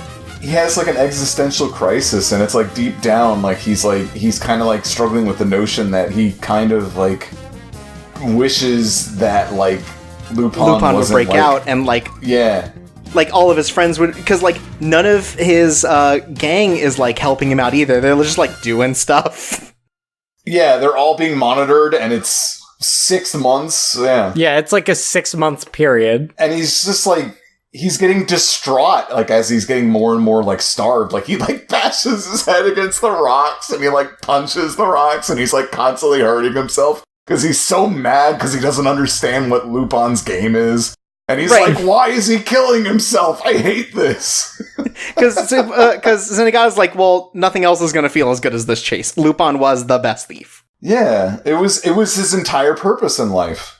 Yeah, Lupin gives up eating, he, like, kind of lets himself die, and as Zenigata goes in to collect Lupin's body after he's dead, it turns out that this has been an extremely long con, like, longer than the circus one, where Lupin has been using Zenigata's sentimentality to break him down and, like, to paint, using the food, a picture that, at the perspective of Zenigata's, like, looky hole, would look like Lupin just laid down dead, but was actually, like, just a painting that he was putting on the floor with all his food. And so he locks Zenigata up in the jail, runs away, and it turns out that it's been fine the whole time. It's wild. Yeah, it's fantastic. It's extremely good. But then, at the end, we reach sort of ahead with the Dream of Italy thing, because at MI6, someone has escaped their grasp, and they talk about being worried that he'll adapt to the world. And that's right, it's Shadow the Hedgehog, baby! Oh no! Well, it's some naked man standing on the Colosseum looking over Rome. Some naked, extremely hairy man, just bare ass, standing on top of the Roman ruins, looking down. Yeah. So the next episode, we're gonna go through, I think, the second half a little bit faster, just because this is where the plot comes in, and we can come back to some of the like episodic stuff later. We get to a point where Lupin goes to France and decides to go to the Louvre to steal the Mona Lisa, and while he's there, they end up finding. So they talk about how there's always been two Mona Lisas, just drawn at different part of the Mona Lisa's life.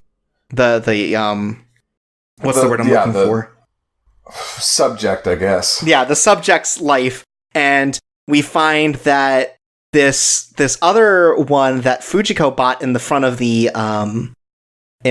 the museum is also an exact copy of the original. Like, it's decidedly by Da Vinci. Yeah. And we see the hairy man again, who was on the Colosseum. He's the one who painted it, and later he's looking at one of the coins, and he points out that the Vitruvian man on the coin is his sketch. Yeah. So turns out, and this is where I audibly said, "Oh my god!" Turns out, I love anime. Da Vinci's back, baby. Yeah, hell yeah. So the whole idea behind this is that MI6 has used the Dream of Italy, this idea of implanting a consciousness into someone else's brain, to artificially create a body that had Da Vinci's mind in it, all of his memories, all of his like ingenuity in there. Like MI6 successfully, saved the information that Lupin was burning, because Nix used his like energy, or whatever, instead of pursuing Lupin, used it to memorize what was on the wall as it was burning, and then get that to MI6. Right, and then like Da Vinci was created, and they were going to use, I guess they were going to use like his knowledge for, to create make a non-working helicopter. Yeah. to like adapt him and like make him sort of like an asset to make like MI6 the most powerful power. Right. But he broke out, and sort of like he's learning to adapt to the world and everything. And so here we lose the plot. We have we have this bit where, like... Episode 15, Oh, yeah, we where lost the plot, Lupin baby. We're pretends to bonkers. be a substitute teacher to get his diamond back, and in turn teaches these teachers how to be good teachers, basically. He steals a diamond, he loses the diamond in, like, the dumbest way possible. Right. Like, he gets panicked by, Zenigata, and he just throws it, like, 2 blocks into this kid's backpack as he drives by. So he impersonates a teacher, but the teachers are using the diamond as a bomb to, like, Are we pay gonna come back to this? some mafioso who they, like... Well, they're trying to blow up the mafia Right, so that they you're don't right. have to pay them back. So they don't have to pay them back because, like... They're teachers, they don't have the money. Right, the mafioso gets mad about, like...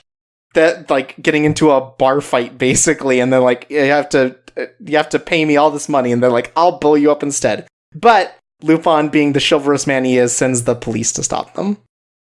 Right. It's a great old time. And then he throws the diamond away because it's nothing but trouble. Right. Then we have Lupin's day off, which is, like... So, Fujiko's on a cruise, and this lady that she's, like, unfortunately hanging out with, like, she's not happy, but this lady lost the dog at the last stop. And so Lupin picks up this dog, and Lupin, Jigen, and Goemon are driving to the coast to not only drop off this dog, but also because they got reservations at a 5-star restaurant. Right, they're gonna get some sushi. Right, so it's this great road trip of just the 3 of them, but it's just constantly being delayed because Zenigata shows up and they run out of gas and the dog runs away at some point, and just like this nightmare where it ends up they can't make their reservation or the cruise ship, so they fucking drive off of this pier to land on the cruise ship, and they have dinner on the cruise ship and bring back the dog, and nobody's happy. Right, and the dog runs away because it hates the owner. Right, the dog runs away to hang out with hot babes. Right, I have 2 notes on this episode. I like that Goemon doesn't know how to drive, and Well, yeah, I don't like that the dog wants to fuck. Well, the dog is a lady, and the dog just likes other ladies. But, like, hot ladies. Yeah, that dog wants to fuck. Then we have, it's like a murder game, sort of. There's this religious cult based around this dude who has, like, decided to clean up the streets his own way by, like... Hypnotizing and murdering criminals. Yeah, he hypnotizes criminals and forces them, like, makes them kill each other in this, like, weird, like, game show sort of thing. Like, people are literally betting on it. Right, including Lupin, who bets on himself, of course. And it's like this thing where they all get pulled in, like, you know, Lupin also gets to steal something, that's why he shows up with his crew. Well, they challenge him. Right, they challenge Lupin, like, either you steal this thing, or you kill each other. Yeah. It's like, well, I'm gonna steal the thing and not kill each other. Yeah. And so it seems like they're, like, killing each other off one by one via paranoia, but this whole thing has been, like, a ruse put together by Lupin and the team, because they're just such good teammates. Right. So, like, not only have they stacked odds in their favor, so Lupin's bet against himself is, like, $1 million or whatever, but also, like, tricking everyone into thinking that they've got it, and then, like, you know, they're basically using, like, cocaine, more or less, to, like, dull people's senses and hypnotize them. Mm-hmm. And so Lupin realizes that the one, like, hypnotizing people has interacted with this dust the most, so he is literally the most susceptible man to hypnotism. Right, and then it turns out Lupin's like, no, it's just a psychological thing, because they thought they could get hypnotized, they were. Duh. Like, he's like, yeah, this is bullshit. It's kind of awesome. Right. It's really funny, because it's like the whole time, it looks like they're just getting destroyed, like, literally just being completely owned on national television or whatever. And then, like, Right. he just proceeds mercilessly to just tear everything away from them and just humiliate them. It's really good. Then we come back to the plot for the episode 18, which is sort of like Da Vinci's first move, where he's like, turns out that all this graffiti is appearing around town, where it's like the Last Supper, but instead of Jesus and his disciples, it's like Lupin and friends. Right. Yeah. And they weren't able to get 13 people. Right, so they got like 9. I think it's Lupin, it's Jigen, it's Goemon, it's Fujiko, it's Rebecca, it's Robson, it's Zenigata, it's Nyx, and it's the head of MI6. Right. So at this point, Nyx has resigned from MI6. Right. Well, the only reason he was able to resign was basically because he had memorized this stuff.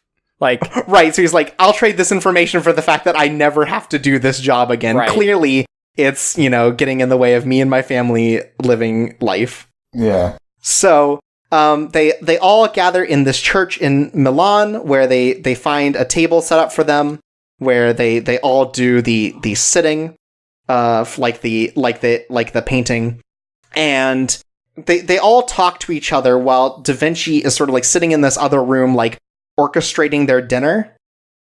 And so Lupin starts speaking about like the dream of Italy and what he saw and the way that MI6 kind of got their hands on it and what they've done with these memories.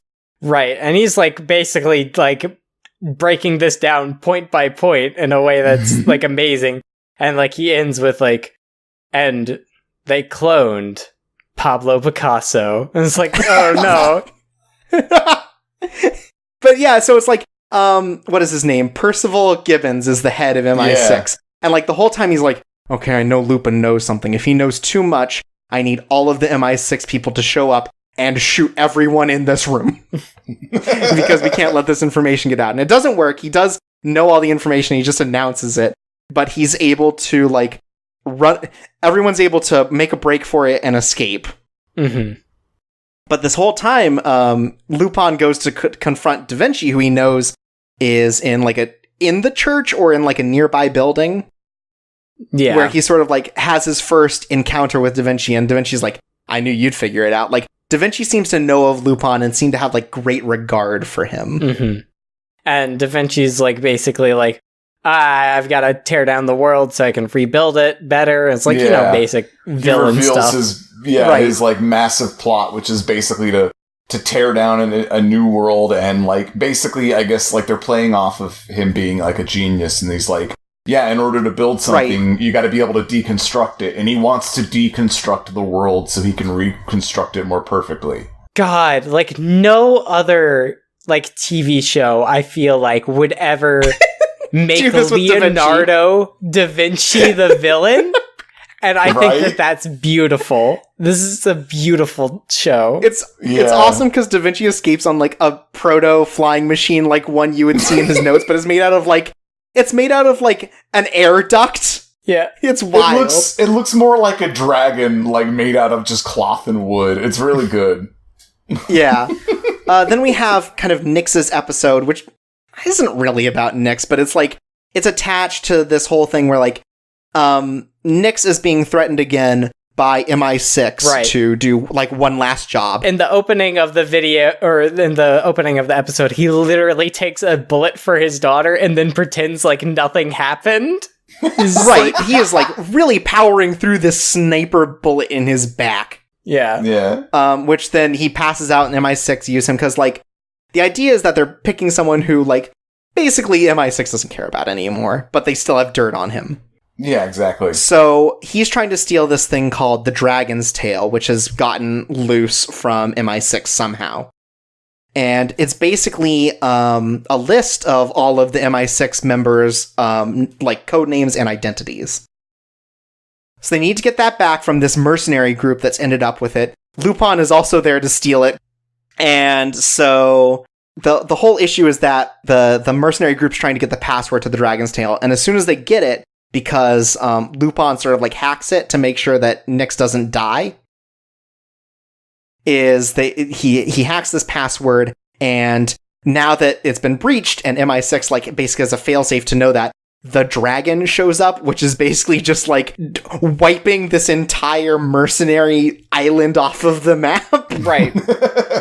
Like they're sending in bombers and they're sending in bombs and stuff, and just like they're really just like great, like raising this entire place because they can't let anyone go. It's basically like the end of like the first part of Metal Gear Solid 5, where they're just going in and completely destroying Mother Base. Yeah, and so, like, Nyx was sent because they thought it was an inside job, and since he's not on the inside anymore, they could trust him at least. Yeah. And this is where Nyx sort of, like, learns something from Lupin, because Nyx talks about how, like, there's a 0 chance of survival for us. We might as well just accept our deaths. And, Lupin's like, there's always a 50% chance. Right, either you live or you die. So, Nyx, it seems like he gets shot, and they confirm him dead. So, Percival Gibbons is like, awesome, kill his family. Like, are you kidding me, dude? Yeah, right. And so, but it turns out that Nyx is alive, and sort of this whole thing was like a big ruse by Lupin and him. Beats the shit out of Gibbons. Just absolutely beats the shit out of Gibbons. And it, like, there's this, and like, Jigen and Goemon show up, and they've saved them from the island. That's how they got out. And, Da Vinci shows up. Right. Also, he stops Nyx from murdering Gibbons. Right. Also, like, puts his finger inside Nyx's inner ear and, moves it, I think, back into its proper place. No, I think he moves it so, like, it basically... he fucks up his inner ear so he's off balance for a bit. Yeah. For a while. Like, yeah, it's wild, he's basically like, you're not going to be able to walk for, like, the next 2 or 3 days. Bye. Like, whenever I first saw that, I thought he was, like, making it so that he wouldn't be able to do his, like, echolocation anymore. Yeah, that's what I thought, too. But that's not what happened. So Da Vinci shows up, and he ends up killing Percival, because Percival's like, oh, you know, I've got this plan to stop all you guys, and he's like, no, I've got a plan to stop you. Right. And he kills him. It's the way he does it is so good. He picks up the gun and he sabotages it and then leaves it. So when Percival turns it on him while he's walking away, it just blows up in his face. Basically, Percival lights a cigar and his face blows up. Turns out Da Vinci was the informant, and this is basically, like, part of Da Vinci's big game to, like, continue to fight against Lupin, who he sees as, like, his challenger, his rival. This is, like, the emergence of Da Vinci as, like, the main villain now, as opposed to MI6. Mm-hmm. Right. We then break from the plot once again for a really charming story about Lupin stealing this car. Yeah. But not, like, to do anything with it. He just, like, drives it around. Right. Yeah.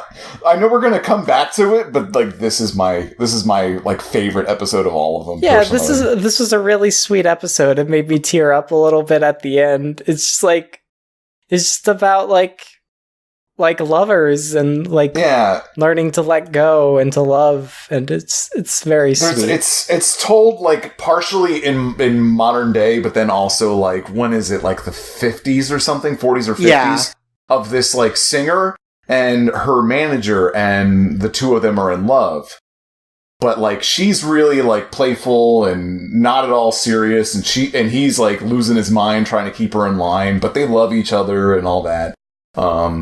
And basically, Lupin basically steals the car to raise its value because Fujiko asked him to. Right, because Fujiko's working with the guy who's trying to sell the car as like, hey, how do we make this more expensive? Well, what if Lupin stole it and then he brought it back, and that would increase the value? Because this manager, who I don't ever think is named, is like just trying to rid himself of all the things that remind him of this girl Nora. Mm-hmm. Who is comatose and on her deathbed, basically. Through Lupin's like heist, he sort of like rekindles this love again, like remembers why he loves Nora so much and all the great things that they did together, and is like, I can't keep hiding these things to escape the pain, you know. And like Nora dies like as the manager kind of like sings her famous song on the car's last drive, and he's like, oh, I can hear that he ended up in our secret spot, kind of thing. It's very cute. Yeah. Yeah, like they leave like the radio so they hear her along like the whole way, and he just has it memorized just by the sound. And they're like talking through like, oh, you know, you used to drive so fast through the turns and I hated it. Like I hated your driving, but I loved how happy driving made you. Right. And it was just like really sweet. Yeah. Yeah. It was good. This was my favorite episode, like, easily. Then we get a one episode return to Japan, where Fujiko's enjoying a vacation. She seems to get kidnapped, and Lupin needs to show up and like return to steal something to get her back. Right. And so it turns out this whole time it wasn't even it was just pretending to see if Right, it was just a prank, bro. Right, basically, where it's like Fujiko and Goemon are the two behind it. And it's like Fujiko bet that Lupin would drop everything to come save her. Right. But then, wait a minute, Goemon's still in Italy! What? It turns out that it's a double prank! Right, it's this new hotshot detective that they, like, talked about early on just because he shows up in the newspaper. Akechi Holmes Kosuke, who, like, seems like a different anime character. Right. He it seems like he comes from a different series because he's, like, first of all, he's named Holmes, and second of all, like, his thing is that he wears traditional Japanese clothing. It's very Phoenix Wright. And he's got two sidekicks, right? One who's like a little Watson who's wearing like a Sherlock Holmes get up. I love the tiny detective so much. and just this cop. Yeah, it's like a cop lady. Like, it is very like Ace Attorney, like Apollo Justice almost. Yeah, these are easily the kind of characters that they could have made a spin-off for if they really wanted to. So, Akechi is sort of like, ha, I finally caught, Lupin, the big cheese, better than Zenigata. Right, and he just lets Fujiko go because he doesn't see her as a threat, basically. Yeah, right. He's real sexist. He's not chivalrous. Like, he's definitely, like, almost an antithesis to Zenigata, where he's, like, maybe more effective, but he's also, like, a horrible person. He's also more full of himself, where he leaves himself, wide open to being taken advantage of. Yeah, he also leaves himself open because, like, this is the best, like, double play where, Oh, yes! where, Zenigata shows up to get Lupin, and Akechi has sort of, like, gotten this idea that, his friends are gonna break him out. So he's he's just going at Zenigata's face trying to figure out if it's a disguise. Yeah. and it turns out it's the real Zenigata, and he's like, what are you doing? And, like, just belittles him and, like, just makes fun of him, like, calling him a fool and a fraud. Like, how did you let this guy capture you, Lupin? Yeah. And Akechi just, like, really takes it seriously because he's so conceited. And so Zenigata drives away, and then, what's this? Zenigata was tied up in the bathroom! Oh my god. So they chase down what they think is a fake Zenigata in, like, this armored tank. Yeah. Like this. And so they do that. They end up pulling this Zenigata over by, like, placing a firecracker underneath the tank. Like a little sparkler or something. Right, to make it seem like it's breaking. And then it turns out that the Zenigata in the bathroom was the fake the whole time, and also Fujiko. Yeah. So Fujiko and Lupin drive this armored police tank out of the city and, like, use this cannon as like a ramp and shoot over him and, like, just totally annihilate this detective. I almost said poor detective, but he's not poor. He's a bad person. Right. And it turns out he's bald. What an asshole. Yeah, it turns out his perfect wig is perfect hair is just a fucking wig, yeah.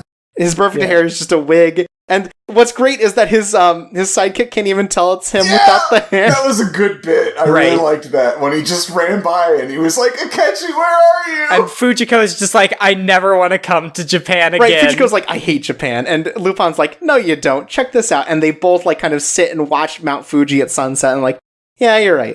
Japan's okay. Yeah. It's no Italy who paid for this anime.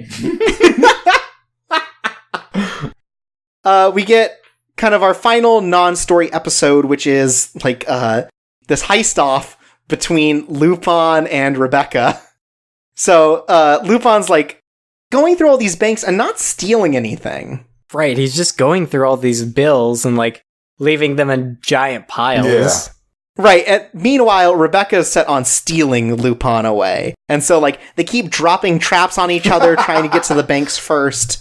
I like that too. And so, like, Rebecca ends up catching him as he, like, finds the one stack of bills he's looking for in the last bank in San Marino. It's always the last bank you look in. Yeah. And, like, it's kind of this flirty thing between them where they're leaving messages between each other and, like, these more elaborate chaps each time. Yeah, it's like, hey, you should go to bed. Little girls shouldn't be up that late. Yeah. And then Rebecca basically sends back, like, fuck you. And, like, leaves a turret. Leaves an auto turret for him. Right. And Lupin leaves a sex doll of himself and he's like, hey, you can sleep with this tonight.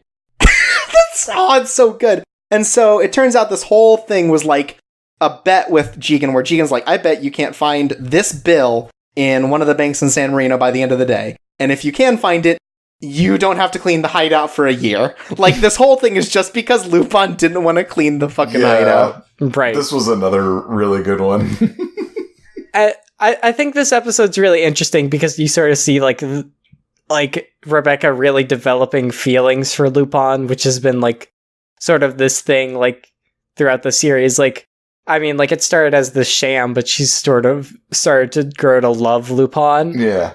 And, like, there's this scene where, like, she's crying because she can't be with him. And Lupin sort of, like, gives her this out and, like, says, like, I hate seeing girls pretend to cry. Like, he knows, right. like, she's actually, like, sad, but he's trying to, like, give her an out. Like, oh, you caught me trying to trick you, Lupin. You got me. And it's like, it's a really sweet gesture, I think. Right, and sort of, like, the idea behind this is that, like, she loves Lupin in some ways because Lupin is, like, the one thing that she can't have. Mm-hmm. Yeah. Like, the idea is that he's the best of the best, he's always eluding her grasp, and this was a chance for her to actually capture him. And Robson, the butler, who's, like, this whole time kind of been, like, against Rebecca doing all this stuff, like, points out that, like, as soon as, like, she doesn't actually want this. Because as soon as she gets Lupin, Lupin's not desirable anymore. Right. He's not the best. Like, he's not the Lupin she fell in love with as soon as he catches, or as soon as she catches him. No, it's actually Fujiko who says that. Like, because she's Does Fujiko say? Well, I think they both may bring it up. They talk about it together, but because Robson and Fujiko are talking to each other, like, because they're both, like, looking after people. Like, Fujiko's like, I was here to check in on Lupin. Yeah. Guess you're here to check in on Rebecca. Yeah, and then, like, they're talking about, like, basically how the two people they're watching are both fools. And, like, but like, they're kind of talking about the two of them as an item, too. And she's basically, like, and I feel like she talks a little bit about herself at the same time, too.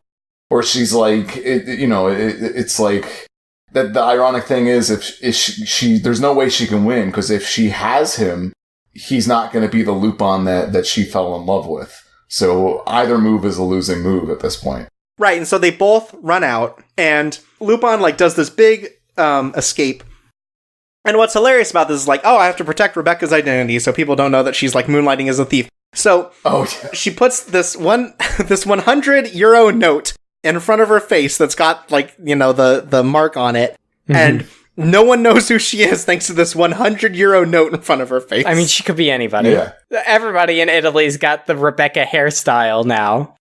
Then Robson shoots a bazooka to save them from the police.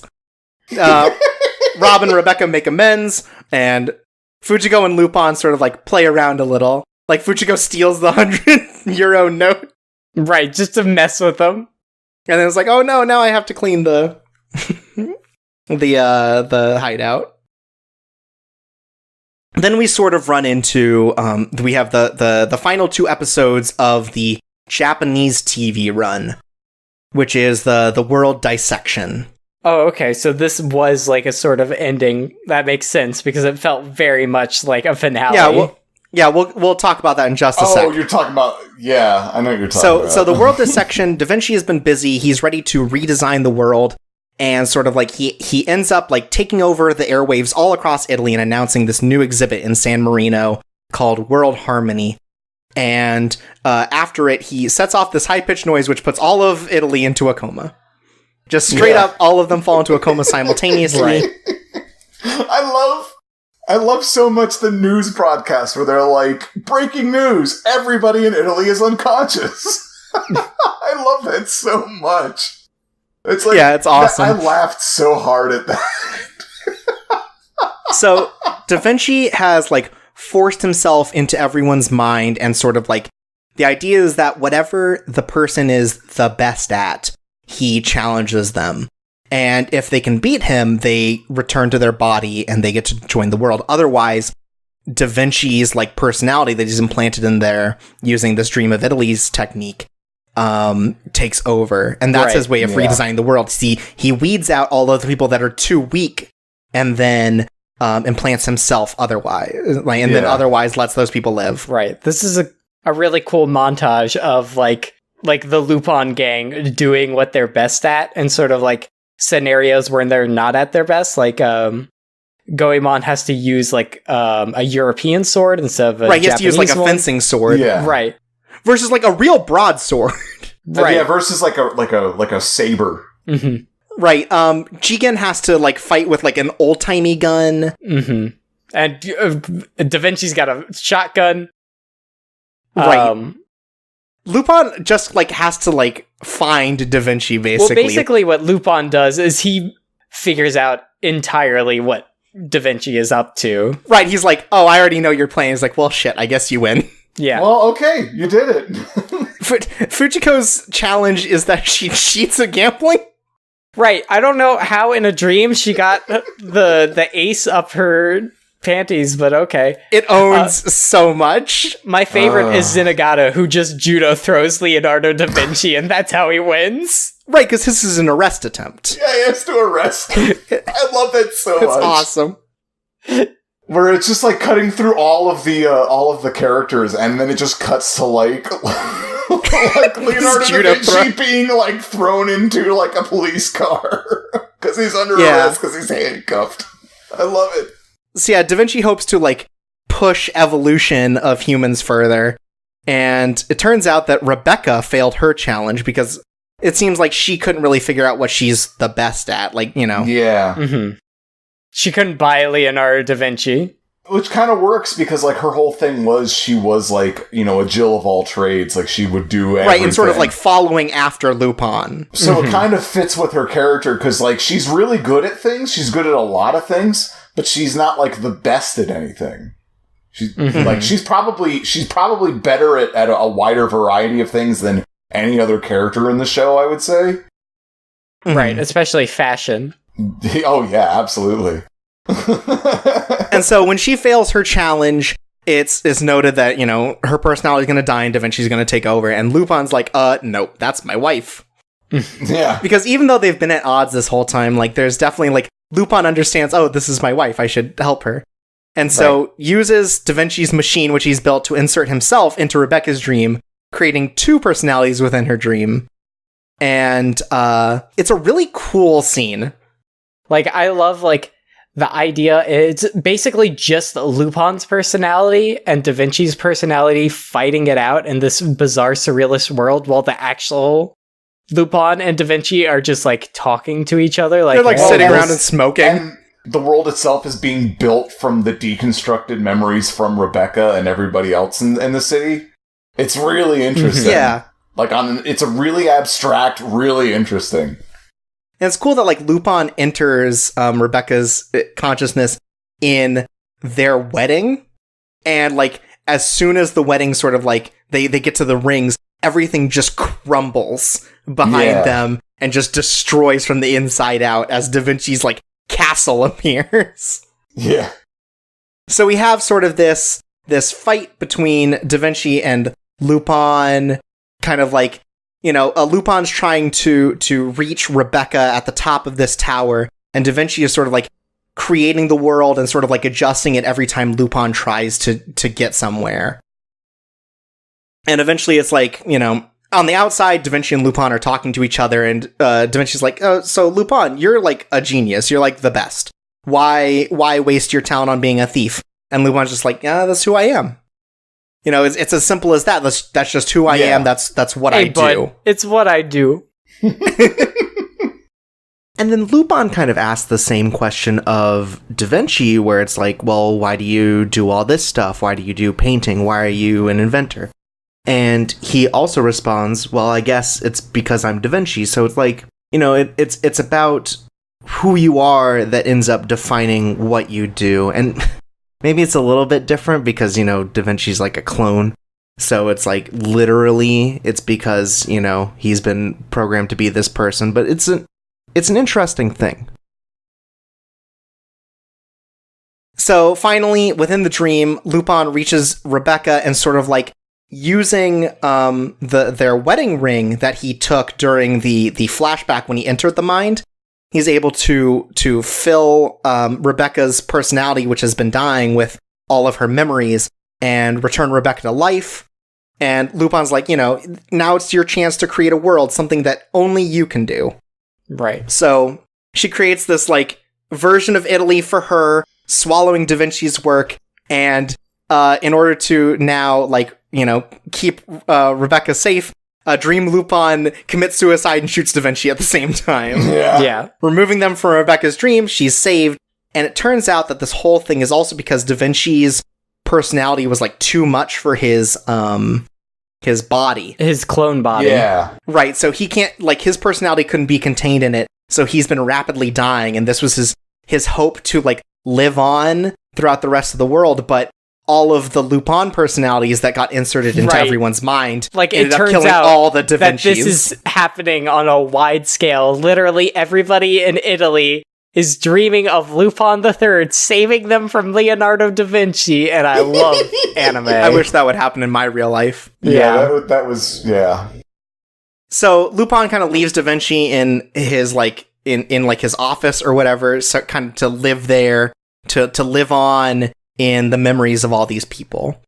One thing, like, one little side note that I thought was really interesting, like, where this is all happening, like, the final kind of confrontation with Leonardo da Vinci is, like, the exact same square where they had the confrontation with Nyx, where they both got taken out. Like, that ended, like, the first half of the show. I thought it was interesting that the first half and the second half both kind of reach a conclusion in, like, the same place. It's like poetry. They rhyme. Yeah. Yeah, it's exactly like that. And so the official ruling goes out that, like, Lupin pretended to be Da Vinci and caused mass comas for no reason, and that's the story they're going with. Right, I forgot that was the official report. They figured it out. They did it. Yep. Then Lupin and Rebecca have one last meeting where sort of like Lupin sort of denies his help, like, you know, you saved yourself ultimately. Mm-hmm. And she pulls out the fact that she never turned in their marriage registration form, which means that at any point she could just become, you know, Mrs. Lupin. Mm-hmm. But he seems fine with kind of letting it go. You know, kind of like he's ready to sort of like distance himself. Like, he's done what he wanted, and he feels like Rebecca has developed enough that she doesn't need this either. Yes. So, but the whole thing is that Rebecca just wants Lupin to, like, watch her grow, to become someone he can't help but steal, is, like, the way that she puts it. It's like, you know, I just want you to be able to pay attention, and if you hear the name Mrs. Lupin, you'll know that it's me, and you'll be able to keep track of me. And, like, he does kind of pass along his name to her. Like, he's like, yeah, you can be Mrs. Lupin, I'll follow you around the world. And that's kind of the end of the story. Yeah. She decides to tear up the paperwork, and I guess with, like, the intention of eventually winning him back over. And he's like, okay, the terms are fair. I'm all right with this. And he leaves. Right. He has to get out of Italy. It's too hot there. Yeah. So these last two episodes, in the like Crunchyroll listing, were originally just placed further up in the Italian airing. In the Japanese airing, they weren't even included on the TV airing. So they were Blu-ray exclusive specials. Mm-hmm. And you can understand kind of why they're a lot less attached to the development of the characters and everything. Both of them are sort of like Rebecca's making a movie and Lupin gets involved. Right. Yeah. Kind of like both weird, like, interesting, like, they don't quite fit with the rest of the series, but they're very, like, interesting episodes. They were good, but at the same time, to me, they felt like the weakest episodes. Like the last two. Maybe it was because they came right after, like, in, you know, watching them in our order. Yeah, it's because of the order, I think. Well, with me, like, I finished episode 24, and then I didn't watch these 2 episodes till, like, 2 days later, and I was like, oh, hey, I'm back with my buddies, Lupin III. And it's like... So in the first one, there's, like, a zombie attack as Lupin and Rebecca meet up to sign divorce papers. And it turns out, like... the zombies attack, they're doing this whole scripting thing, and it turns out that literally this whole thing is just so that Rebecca can use Lupin as a prop for her new horror movie. Horror romance movie. It's like a Jackass. It's all alive. It's all... Yeah. It's the dirty grandpa of zombie movies. And, like, Rebecca keeps doing it, like, 2 or 3 times. Right. Where it's like, I thought you'd be happy being a star, and it's like, no... You know, I want to be known for my thievery. I can't just, like, become a public face now. And, you know, keeps dragging it in. But it turns out that, you know, Rebecca has had a plan this whole time to protect Lupin and use, like, his natural reactions, which is the reason that they were doing this in the first place, is they made him a zombie in post-production. Yeah. It's like... And, like, changed his voice. Right. It's like, oh, you can't be in love with me. I'm a zombie. Yeah. Right. They make it a story where her love for her zombie husband just lives on post-mortem. Right, instead of like, I love this international thief. But it also kind of feels like this is an episode about, like, Rebecca trying to get some stuff off of her chest about this relationship. Yeah, that too. Right. Like, she just says things to him, and he's like, sure. Now, the last one here is, I think, of the 2, my favorite, and I think would have helped a lot to be in the story. This is interesting because this could have been, like, literally the first episode of the series. This is almost like a prequel. Yeah, so it's about the first time that Rebecca and Lupin met. Like, even before the card thing. Like, Lupin doesn't even know that this is the first time they met. Well, Rebecca doesn't. No, Lupin doesn't. Oh. Rebecca finds out by the end. Well, Lupin's trying to rescue Rebecca because he wants to kidnap her. Oh, no, you're right, it is. Yeah. Well, okay, Rebecca is kidnapped on a runaway train. Right, by, like, an otaku who's really into her. It's like, marry me or I'll blow up this train. And she's like, gross, I'm not marrying you. He's like, I'm gonna kill you then. I would rather die with you than not be married to you. So Lupin, like, gets beat to the punch in kidnapping Rebecca. Right. Zenigata handcuffs him on the way, and so they're attached through just, like, a bunch of really, like, goofy situations. They lose the key, so, like, they're stuck to each other, and so Zenigata and Lupin have to work together. Lupin the III, Twin Sanity, callback. I really love the ridiculous bit because, like, basically he dined and dashed at a sushi restaurant. And, like, every time something like that happens, sushi just inadvertently falls into Zenigata's mouth, and he gets so pissed. He's like, stop eating my food, you motherfucker! So, like, the whole thing is, like, Zenigata and Lupin work together to stop this nerd who kidnapped her, and, like, through a bunch of wacky situations, they end up doing it, but, like, they have this whole awful part where the train drifts going over this really tight curve, because no one's at the controls.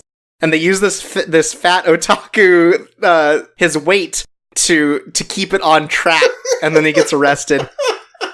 Lupin runs away, and so Rebecca and Lupin don't meet, but Lupin has, like, in order to, like, throw the otaku off his guard, is like, I'm Rebecca's fiance. So she learns about that and sort of learns about Lupin's work in saving her, and, like, she finds it really charming, like, oh, this great thief came just for me.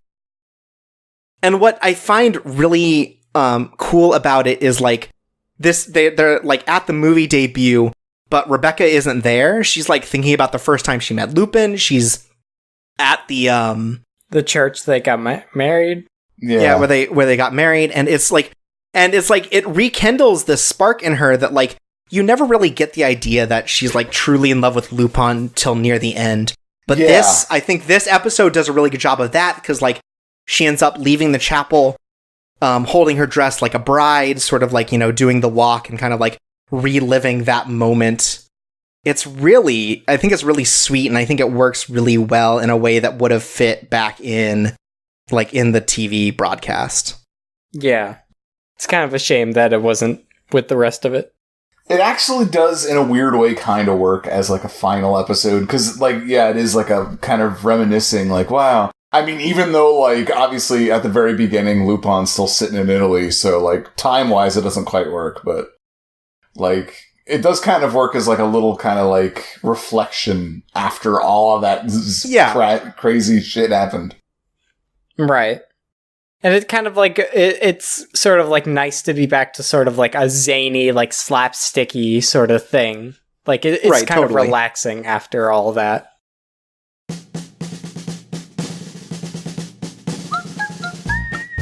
And that's Lupin III Part 4. Yeah. I had to get a little fast there because it was definitely taking a while, and it still took a while. Oops. Right. But, like, it's a really good series. I think it does, like, this blending of sort of, like, episodic and, like, plot well in terms of its structure. I think it's a really solid series that they do, and, like, does justice, I think, to the culture of Italy in a way that, like, really shows that, like, they really care about setting in that. Because it's sort of, like, all over international otherwise, but this one's, like, pretty firmly set almost exclusively in San Marino. Right. It's got a great sense of place with that. And it's just a good series. Watch it, I guess. Yeah, do that. I think it's all free on Crunchyroll. Yeah, it's all free on Crunchyroll, and they do HD for free now. You just have to watch ads, so it's pretty nice. And once the dub's done, Discotech Media will be releasing a Blu-ray of it. Or Funimation, one of the two. Well, maybe it gets better. Well, I mean, you'd still be able to access it, you know. I mean, you don't have to watch dubbed.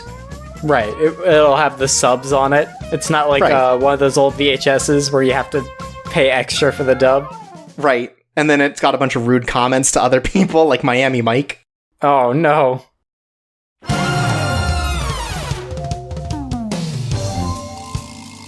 But yeah, so let's really like talk about this. Like, we got to some of these discussions like in the middle of kind of the episode talks anyways. But I wanted to kind of like really like dive deep into some of this stuff. The first thing I really wanted to talk about is how Part 4 fits as a revival series. Again, first time in over 30 years that a proper Lupin series has hit TV. And they talk about wanting to kind of combine old fans, new fans, make something that everyone's happy with. How do you feel Part 4 does, and what are the things about Part 4 that you feel like show this sort of like development, this evolution? Well, one thing I think that's really interesting is that it feels like a little bit old school in its approach, where it has like these episodes that do follow like a plot, but like a lot of the episodes are sort of like just one-off like interesting adventures, and I really appreciate that. I mean, like, Yeah, there's a lot of heisting. the original series, I feel like, were always extremely episodic, to where you could just jump into an episode and you'd be good to go. And a lot of the episodes fit that really well. Like, there's really only maybe like 6 of them where you're kind of like, what the fuck's going on? Where, I mean, like, if you were to jump in as the first episode you saw, you'd be like, what the fuck? But other than that, like, Why is Lupin III fighting Leonardo da Vinci in this flying castle? yeah. But like most of them, you could just jump into it and be good to go, not knowing everything about every character, including the new characters like Rebecca. And I think that's why Lupin III's like simplistic characters really work out for a series like this, because like Jigen and Goemon aren't like the most complicated characters in the world, but I think that they do a good job at getting across like a good amount of emotion from both of them. But yeah, like, but at the same time, tying together the whole like dual nature of like what they were trying to go for with this, they still give them characterization and they still tie things together and make things feel really organic in some ways. So they did a pretty good job. Yeah, and like one thing I really appreciate is that like with sort of like modern anime technology, we get an art style that is a lot closer to like the original manga than some of the anime stuff before it has been. So in that way, it also feels like this throwback, like this real return to form kind of thing. Right, if only it was in CG, then it'd be perfect. Man, totally. Some of the fight scenes where they use like really squiggly art style, that's really interesting to me. Yeah. Oh yeah, there's some like with some Nyx fight scenes that go with this really like heavily sketched art style, and I'm way into that. That was pretty cool. Like they did it maybe only like 2 or 3 times, but it was kind of like, oh wow, it was really effective. That's kind of neat. And I think it does a good job of like sort of having a Lupin for everybody kind of thing. Like Lupin's definitely doing some like big heist stuff, but he's also like, he's kind of a sweetheart in this series, Like he's never like actively like antagonistic towards anyone, really, at least not without purpose. Yeah. Right. He's a very Bugs Bunny-esque figure.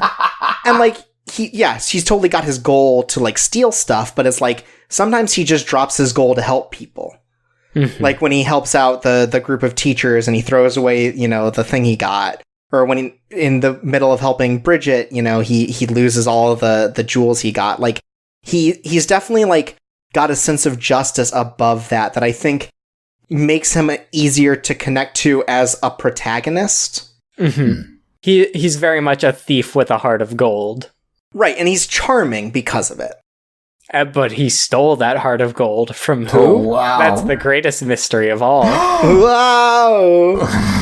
But yeah, like, I think that it does sort of like mix sort of like an older style anime where it's like episodic, it's sort of like meant to kind of be a jump in anywhere sort of thing, and this plot where like you take these episodes that are disparate and you find ways to connect them either through the characters, through some reveal for like, this thing that they were stealing was attached to this, this other thing that's going on behind the scenes with MI6 kind of thing.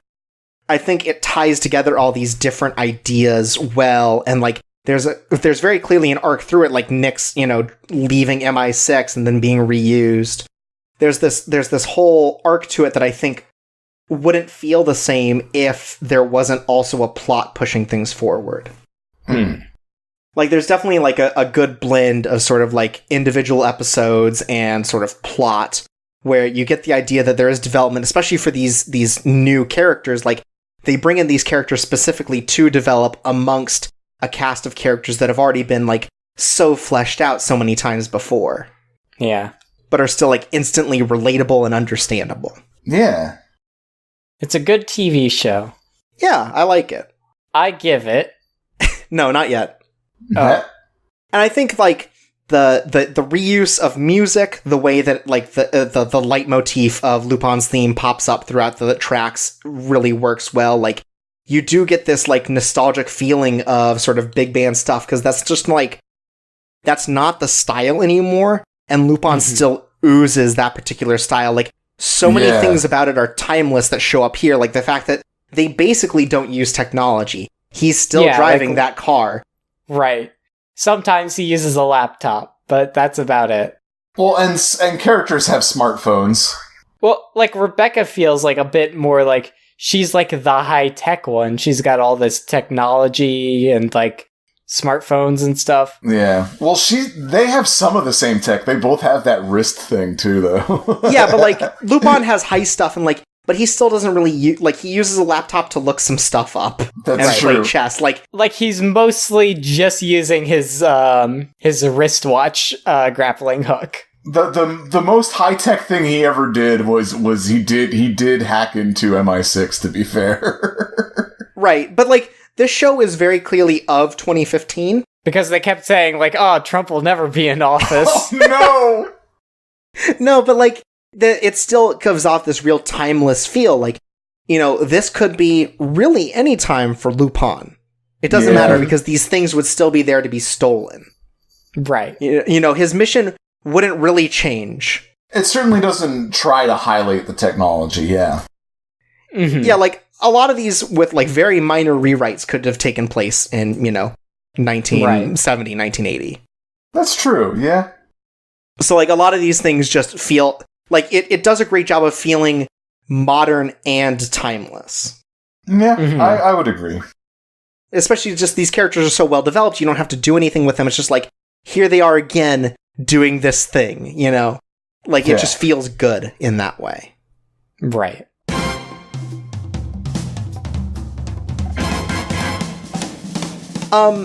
Since I kind of pushed our way forward, you know, throughout sort of the plot synopsis, let's talk about some of our just like favorite heists or favorite individual episodes from this series, like, and just what it is about them that like that makes them, you know, so charming to us. I really loved the hotel episode. I thought like Lupin and Jigen's interactions with each other was like so good. Mm-hmm.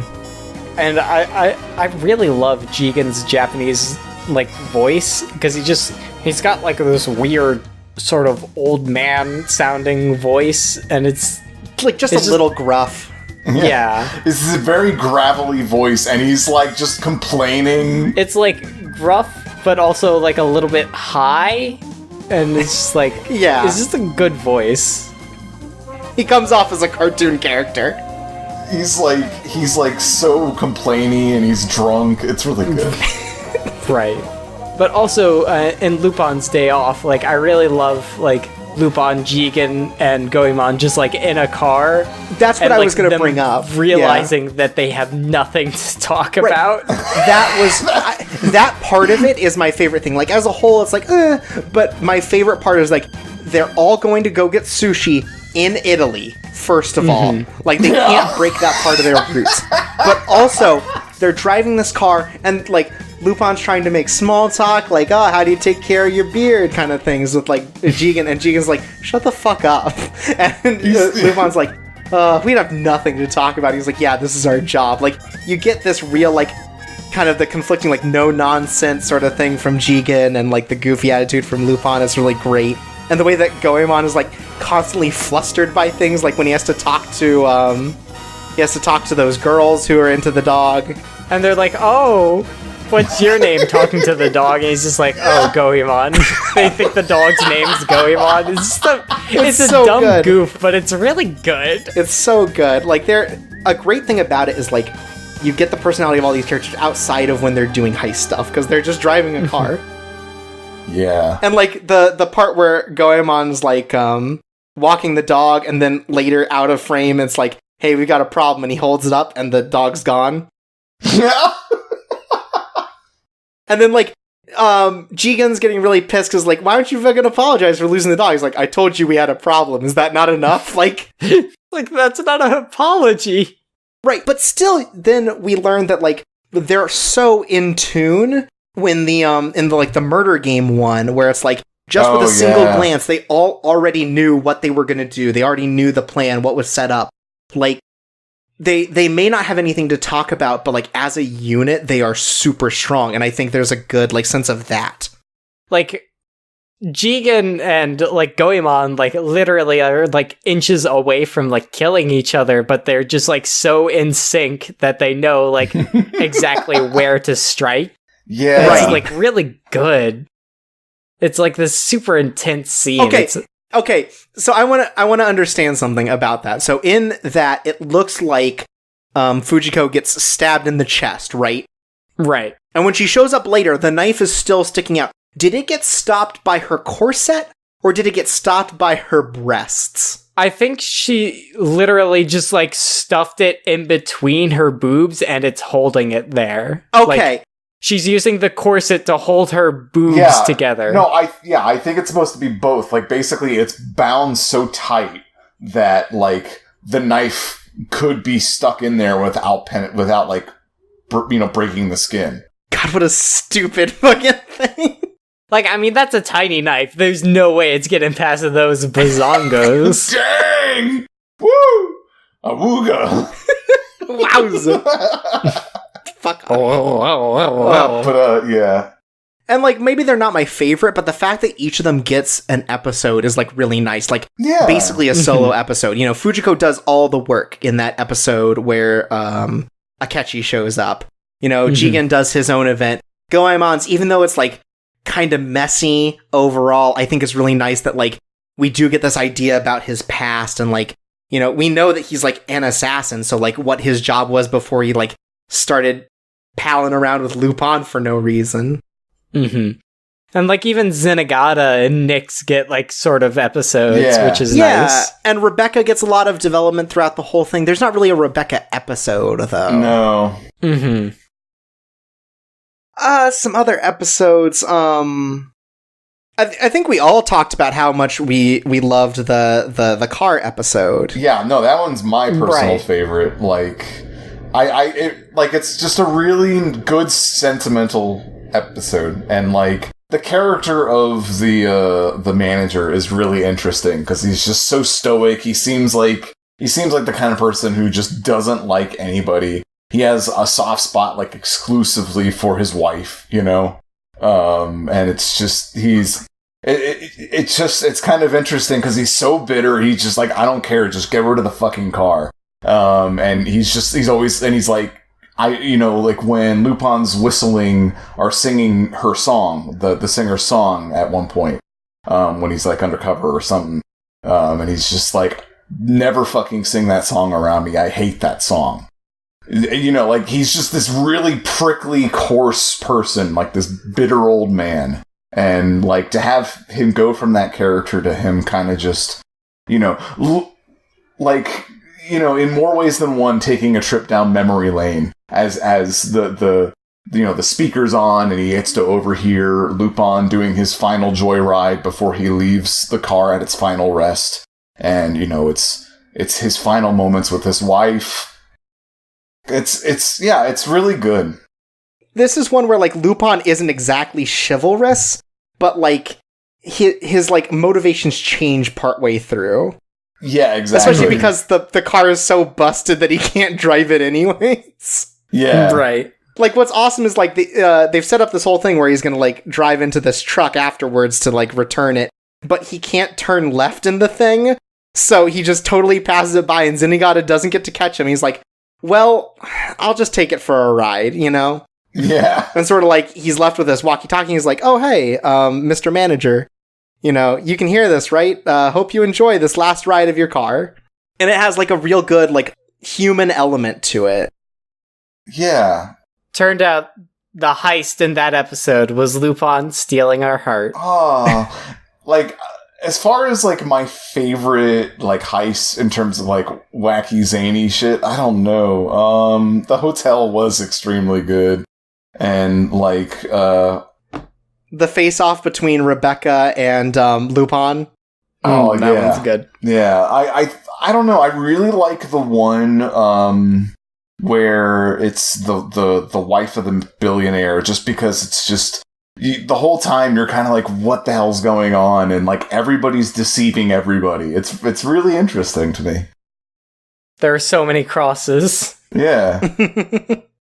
Yeah, it's just there are definitely a lot of good episodes in this. I just wanted us to kind of like look at some of our favorites and which ones like really like spoke to us, because I definitely did think that like the car one was really strong. Yeah. And like just the conclusion of episode 26, just where like if it were placed in the TV broadcast where it was supposed to be, like we sort of get that first inkling of like Rebecca really does love Lupin because of what he's done for her and what he means to her. And it's not just this, like, means to an end like they've been treating it before. Mm-hmm.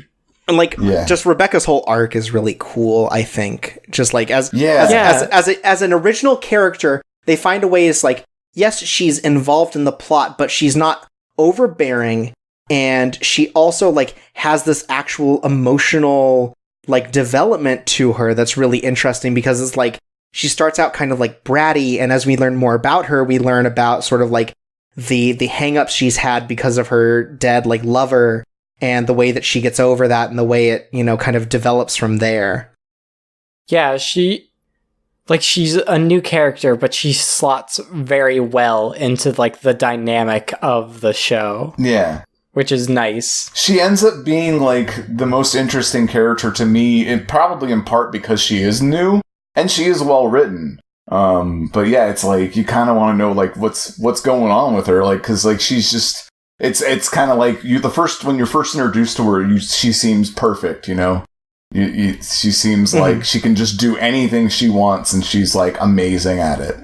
And then you dig more into her, you see some more of her hang-ups, and some things that, like, maybe stick out to her as shortcomings and stuff, and then, she gets a chance to overcome it. And yeah, she doesn't hijack the show. She doesn't, overstep, like, like, as the new character in a very established franchise. You don't suddenly go, oh, okay, now this is what we're doing. Like, she slots in very well. Like, she fits as, like, an extra character. And, like, I kind of end up wishing, like, she, like, if they ever made more, that she would just show up. Because I really like her as a character. I think that's a good segue. Chorps, what do you think about, like, the future of Lupin III? Like, do you think... Well, I already know they're making a part 5. Oh, they are? Hell yeah. yes. Oh, wow, I didn't know that. They announced a part 5, I think, for next year. That's going to take place in France, the home of the original Lupin story.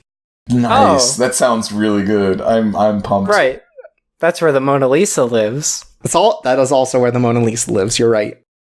God, oh man, that'll be good. Oh man. I wonder what color his jacket's gonna be. What if Lupin III meets Lupin the original? Oh my god. What if he has to fight Sherlock Holmes III? Oh man, there's so many possibilities. I'm so excited. Oh. Do you think Rebecca will be in it? Probably not. I don't think so. Probably not. I would imagine she would show up Unless, for, like, one at least not as, like, a episode. major player. I assume that maybe she pops up in, like, a headline, that pops up or something. She shows up in, like, specifically one episode. I'm interested to see, like, what new things they really bring to the table, because I feel like they did such a good job with that in this series. Yeah. Mm-hmm. What, and I actually kind of hope that they go back to, like, the same kind of weird, supernatural, hyper, like deep tech, government conspiracy shit. I kind of hope they go back into that, because that was fun. Also, I hope Lupin's a teenager, and that he's in high school, and also in a virtual reality game. But Fujiko still has big boobies. Well, and she, like, trips she's like into his Lupin tutor or something. Right. But yeah, like, the whole, like, clone of Da Vinci, MI6 conspiracy, that shit was top notch, and I hope they do more of that. Yeah. Yeah, good as hell.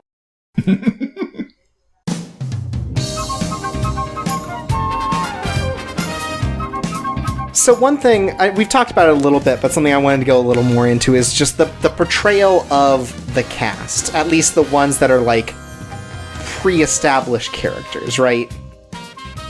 So we already went a little bit into Lupin, sort of. He's sort of the collection of all of the Lupin characters that we've seen before. He's doing the chivalrous sort of thing. He's doing the like, master thief sort of thing. Like, he's playing all these different roles. And also, like, sort of a genius, which I'm not sure was, like, an older MO of his.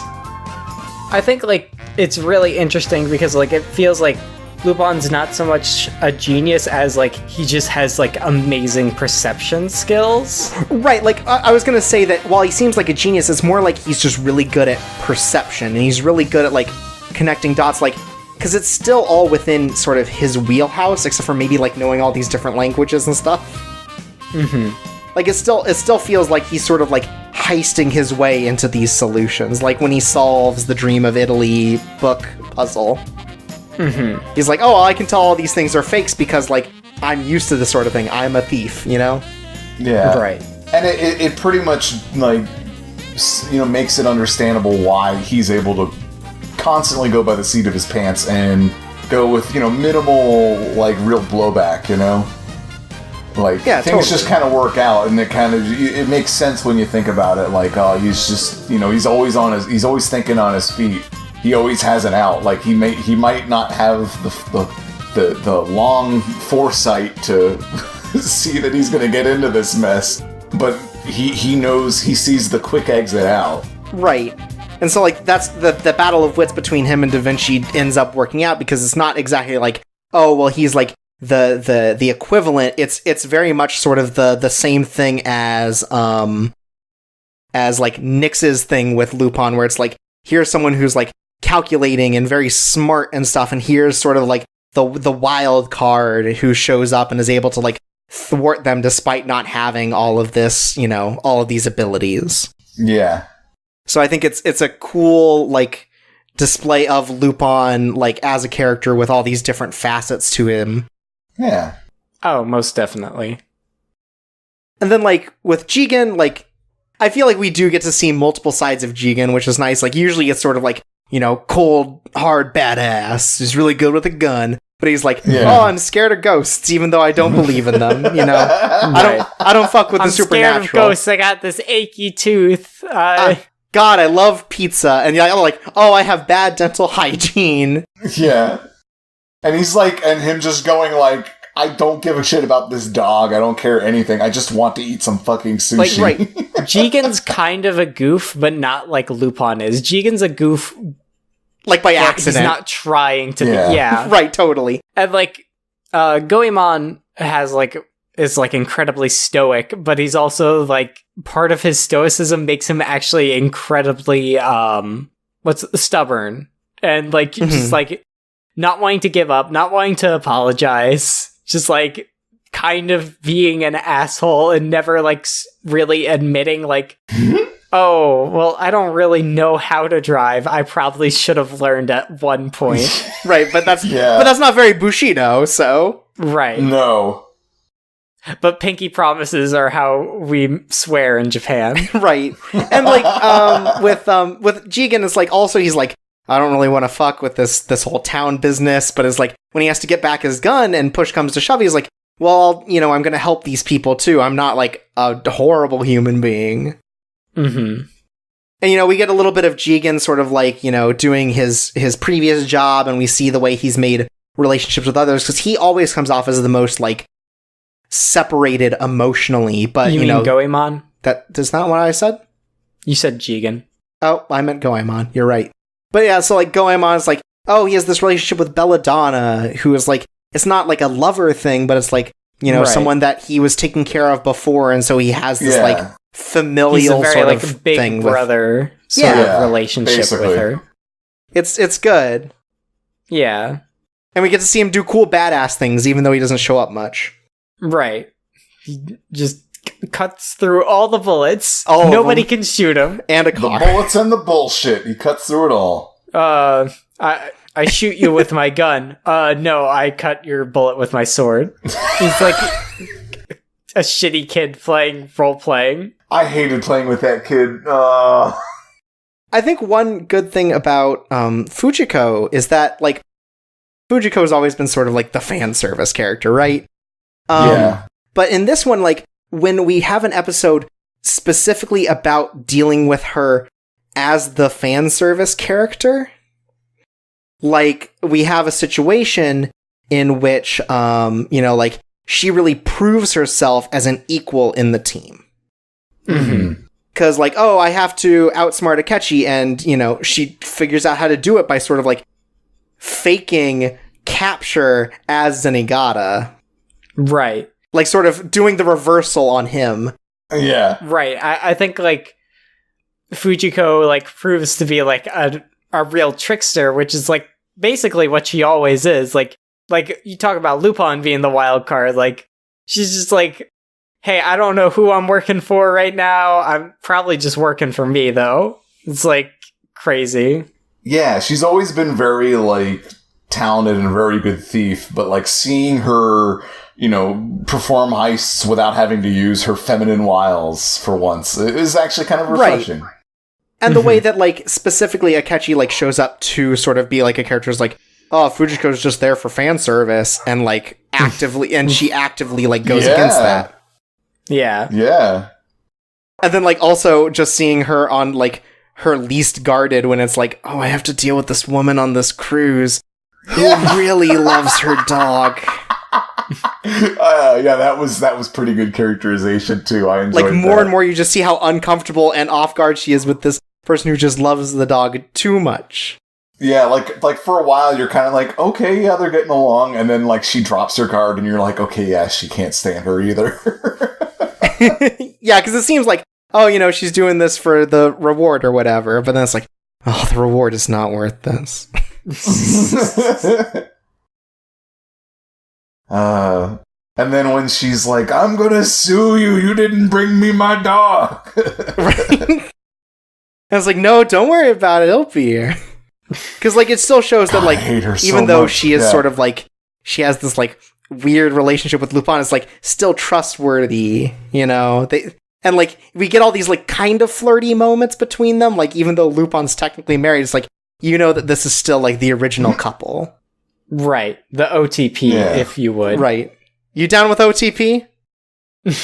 Yeah. You know me. But, like, it's kind of clear that she almost is, like, a little bit jealous of Rebecca at times. Right. Like, especially at the beginning where it's like, I can't believe I got invited to this wedding where it's not me and it's Rebecca.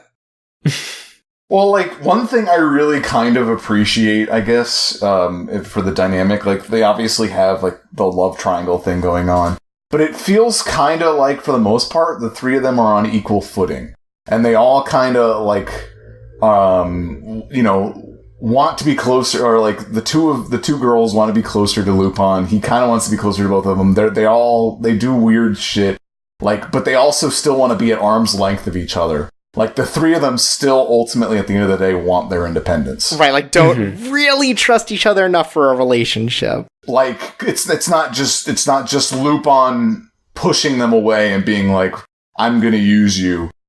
They use him back. Like, it's the three of them using each other, you know? Right. And then we have Zenigata, who... Zenigata will travel the Earth to capture Lupin. Yeah. Right. I love Zenigata. And, like, we get a great moment with him with the what is it, the end of Lupin III or whatever the episode's called. Yeah, like episode 13. Right, he has to come to terms with the fact that, like, shit, well... Now what? What now? Yeah.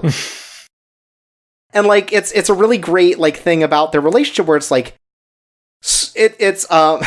it made me think of the opening of Deadly Premonition, where Francis York Morgan's talking about how Tom and Jerry have a codependent relationship, where in order for Tom to feel useful, like, there has to be the mouse, and Jerry has to constantly thwart him, you know, in order to make sure that they keep up this whole camaraderie thing. It feels the same way, where it's like, Zenigata always needs Lupin, because as soon as he's out of Lupin, he's already caught the best. Like, nothing's gonna feel as good. So they need the eternal chase, the cat and mouse chase, where Lupin continues to thwart him, but he continues to feel that rush of excitement with, like, is this the time I'm gonna catch him, and then is he gonna get away?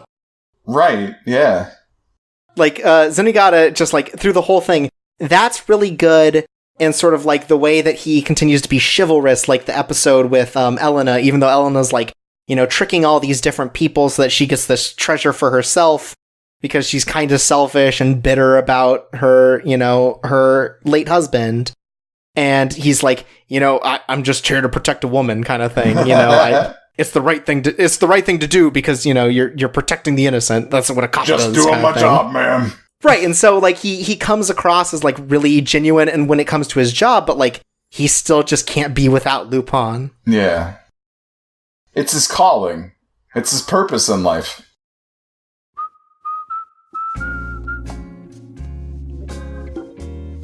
But, like, if we're ready to move on, like, it's kind of ties well into one of my big things that I kind of got watching the whole thing. Yeah, go ahead and start it off, then. And I started thinking about this earlier on with, like, Rebecca, because, like, her whole thing is, she's like, oh, yeah, no, she's like a thrill seeker. It's really, she doesn't care about the money. She doesn't care really about anything. It's just kind of, it's fun.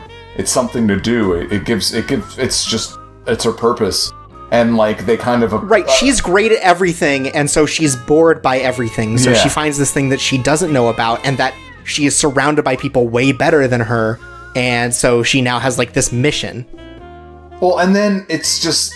There's also the whole thing, too, when, like, she's having the discussion with Wataru about, like, Libertas or whatever. I don't know Italian, I'm sorry. But, like, freedom.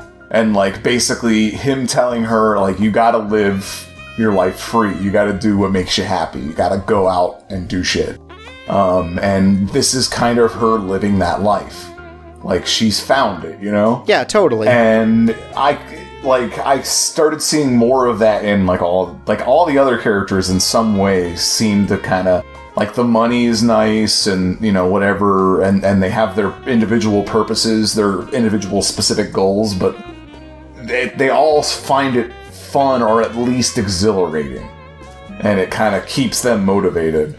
Like, not just the thieves, but also Zenigata, like we were just talking about. Like, it's kind of the whole thrill of the chase. Like, it's, you got to, you know, once he's caught it, it's like, now what? Like, there's no purpose. It's what keeps him going. It's his purpose. Then you have Lupin and, like... And we see that, like, specifically with the Rebecca episode where she's trying to capture Lupin. Like, a lot of times it's not about the money. It's, you know, it's like... He's doing it for love, you know, whatever his definition of love is, I suppose. But it's also just, like, there's, like, the time where he has the Cleopatra diamond, and he's like, I don't even know if this is real, who cares? And he throws it in the fucking water, and that's it. This seems to cause a lot of trouble, and it's caused trouble throughout history. Wouldn't it be better if plop? Yeah. Yeah, and then, like, but, like, at the same time, he's totally cool that he's like, well, I had fun. Right. And then, like, the time where he's going for the banknote just to win a bet, and that's it. Like, and over, like, the most, like, petty shit in the world, it's like, I don't want to clean. Well, I don't want to clean. We'll bet on it. Like, yeah, and then, yeah,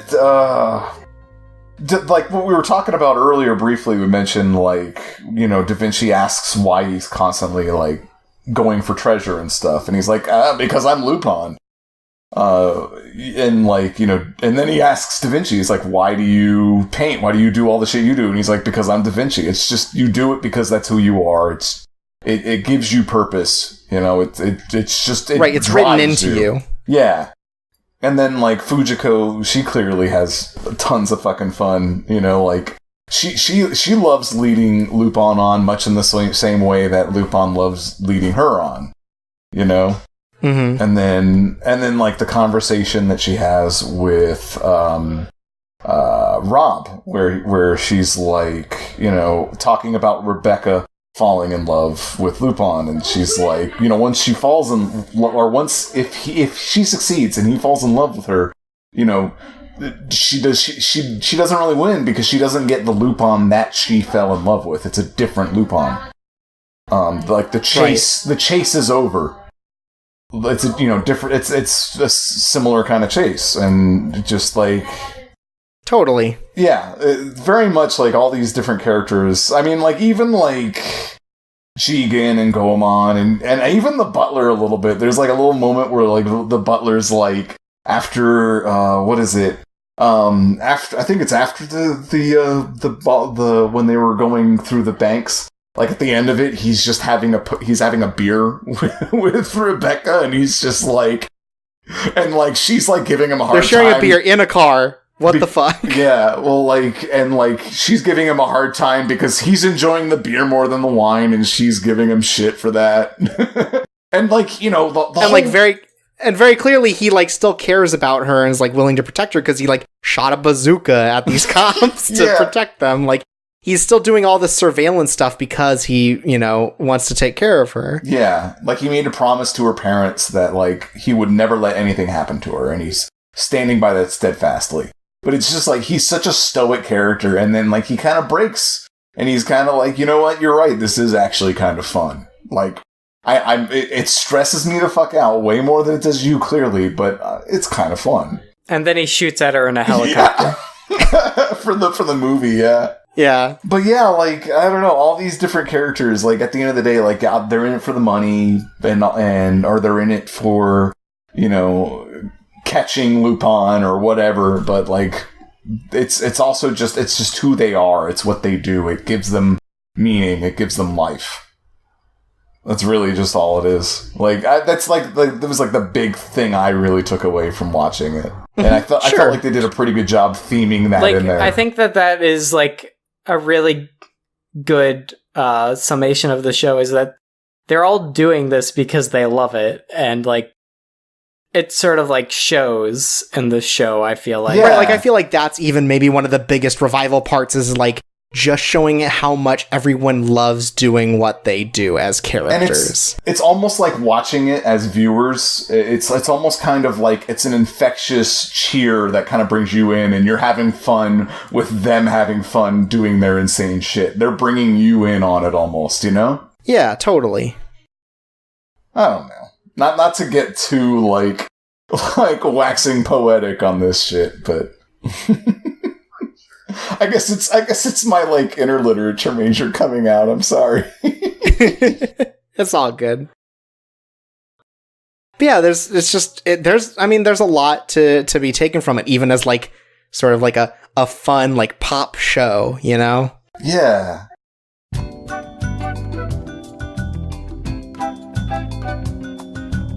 One thing I wanted to talk about is the way it does like a tour of Italy, right? Like, we get to see a lot of Italian landscape, even though it's, like, kind of just focused on San Marino. We are, like, inundated with the culture of it by the way they interact with it. And, you know, like, the first main episode outside of the introduction is about soccer, you know? Like, yeah. we are thrown straight into sort of, like, the way that them being in Italy is going to be different from them being in Japan or being in, like, you know, Lupin eats a pizza England. Pie. Yeah, he eats a lot of pizza. They talk about how great the spaghetti is. And like, to go back to a point you made at the beginning, it's very much like a Bond movie in the fact that the set pieces are, like, a critical part. Like, you know, oh, this movie's taking place in, you know, it's in the East Isles this time around, or wherever. And, like, it's very much like they gotta have that scenery in there. They gotta bring you there. You gotta see these establishing shots. It's the same, very similar, like, where the setting is almost another character. Yeah, it's like, oh, it's San Marino. Of course there's going to be this huge wine culture, so they're going to go to this wine tasting, you know, and then it's like, oh, well, we're going to take some time off and we're going to go see the Mona Lisa because, you know, it's an Italian artist in a French museum kind of thing. Like, everything ties back to this Italian culture in a way, like, you know, the car they drive, the music they listen to, like with the, it's all so inundated in the series that, like, it almost becomes a character in and of itself because, like, all these different elements from it are being brought in. Yeah. So yeah, it's I think that they just do setting really well because, like, everything looks really great and everything is distinctly, like, you know, kind of European, sort of like, you know, a little more Western in culture with the way everything's built. It's very cool. Yeah. You definitely feel like you're in that place. You start a taco with your hands when watching it. But yeah, I just think that, like, the way that they've put the thing together, and, like, it feels like, even though I don't recognize them because I live in America, like, I bet a lot of those places are really familiar to the people from Italy, like the square that they show up in so many times. But that's a pretty big deal. They talk about it a little bit where it's like Liberty Square or whatever. That's why we're recording in Italy right now. Right, so we can take part in the culture. And, like, you know, they do the Last Supper thing. They go to this, you know, this church to reenact it. Like, there is definitely just a lot of that culture inundated within the series. And then they, like, have the whole thing, too, where they have the riddle when they're trying to figure out where the Dream of Italy is, and it's, like, where the fourth tower is, and they, like, talk about, like, the towers and all that shit. Yeah, and they talk about, oh, you know, there are these things built in Italian, you know, in a Italian history that was for this particular purpose. So if you look at the one where it should be next, yeah, it's cool. Yeah. And I don't know if that's, like, based on something real, or, like, you know, like those towers or whatever, but it was still, like, they would do I'm stuff sure they're like real. that. Yeah. I'm just kind of disappointed that Lupin never, like, stole the Pope's hat or something. He goes to the Vatican. I bet, you know what? I bet that Italy was like, we can't do that. Like, if it was brought up, I bet it was like, yeah, we can't do that. We need this to be on TV. Lupin steals Catholicism. Oh, no. Incredible. He's like Bill Maher. This is the new rules. He steals the original pizza. It's like Carmen Sandiego. Lupin goes in when, like, the Pope dies and, like, puts in the white smoke. Okay, who would win in a fight, though? Lupin III or Carmen Sandiego? Carmen Sandiego can time travel. That might be an unfair advantage. I know, but she gets stopped a lot. Yeah, that's true. She does get arrested constantly. Is it just them, or is it like their crew as well? Like, is Jigen there? Because then Lupin immediately wins. Yeah. Right, he just shoots Carmen Sandiego. Right, with a gun. But, I mean, Carmen Sandiego has so many members to her crew, though. I guess so. Yeah, but they're all super incompetent. Right. Like, Carmen Sandiego's, like, the only competent, like, member. Everyone else just gets arrested at the end of the game show. Who could make the bigger heist? I think Carmen Sandiego, hands down. Carmen Sandiego could make the bigger... I mean, she's stolen, like, the Leaning Tower of Pisa and stuff, so... Right. She's got more manpower, I guess. Yeah. Lupin would still be the coolest one to do it, though. Like, let's... Yeah. Right. And I love the way that, like, the thing that makes, like, ties everything together is that they bring this, like, Italian Renaissance man back to life. And he's, like, basically just too good for this world. Yeah. He's, like, too powerful and too pure, so he's, like, dying so rapidly. It's just, it's a great way to tie everything together, and I think it's, like, really charming because, like, Lupin has kind of had fantastical elements, but this is, like, the most, in a way that's very charming. Yeah. Like, I get that it's maybe a little much, but I think that what it's doing works really well. I think it's the exact perfect amount of much. Part 5, like, they're gonna have some kind of weird time thing where he's, like, heisting against his like, grandfather. Part 6 is gonna be in space. Oh my god, it's the Jason X of Lupin. He has to kill Jason X. Oh my god.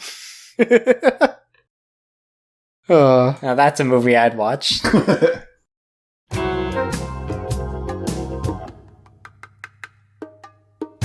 Alright, is there anything else you guys wanted to talk about before we get into questions and wrap this up?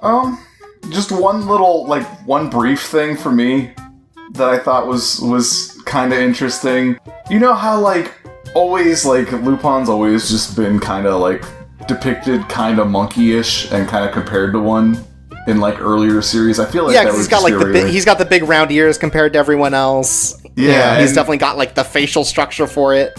I feel like they highlighted it in this one. Like, this mouth looks more like a cartoon monkey, you know? And, like, they even, like, call him that a couple of times. I know they call him an ape in one episode, or two. But, like, for me, like, one thing, like, I remember when they first started talking about Nyx's powers, Lupin compared him to a rat and was like, oh yeah, you speed up your heart like a rat. And I was like, oh man, yeah, they kind of went with, like, rat-like ears for him, too. Or, like, when he, like, actually stops his heart.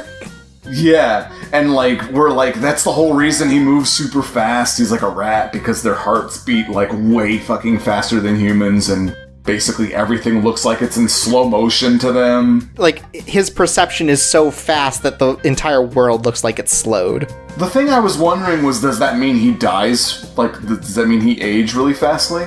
Really quick? That might be speeding up his lifespan. That was the worst sentence I could have said. That was, wow, does he age? But yeah, I get it. Like, yeah, I think part of that is making him die faster. But, like, and he also has, like, the super sense does hearing. He die like, fastly? Yeah. Die fastly. But yeah, no, like, I get it. And, like, yeah, there's definitely, like, that animal thing there. And the animals come up later, too, because of the lovesick pig, which, can we talk about the logo on the lovesick pig? Because this is really gross. Not. That was a thirsty logo. Someone was extremely horny making that pig. Well, they had some wine and they fell in love with it. It was the kind of thirst that wine could not quench. Oh my god. I got my dick stuck in the bottle again. Not again. Cool. But yeah, but just like the rats and monkeys both being like stereotyped as like sneaky animals, especially in Japanese culture. I feel like, the monkeys have more of a sneaky connotation in Japan than they do in the US, but like still, right. Like the sleight of hand and everything, And Jigen's got huge balls like a tanuki. Right. He's got like pointed ears. They really play that up in some series where he's got like really pointed ears and pointed details. I don't know if that's supposed to imply something, but one thing as well as I was looking this up specifically because you brought it up is like we have a situation where it's like there might have been like something attached to the Chinese zodiac the way it's like it's a monkey and a rat, but I don't see any like clear ties and sort of like relationships between the two. I was trying to look into that too because I was wondering if there was some sort of subtext there, but no, I guess not. But yeah, so it is neat that sort of like the two, I guess, like major rivals of this one, because Nyx is such like a counterpoint to Lupin and shows up more, is definitely like interesting that they both have like animalistic features, and you see like, the rat's supposed to be like cunning, it's supposed to be able to like learn really well, while the monkey is more of a trickster, someone who's, a lot harder to predict. Throws his poop. And then, throws his poop. Yeah. And then the rat as like, I guess with a pun being intended, being a subterranean creature as a member of MI6, Right.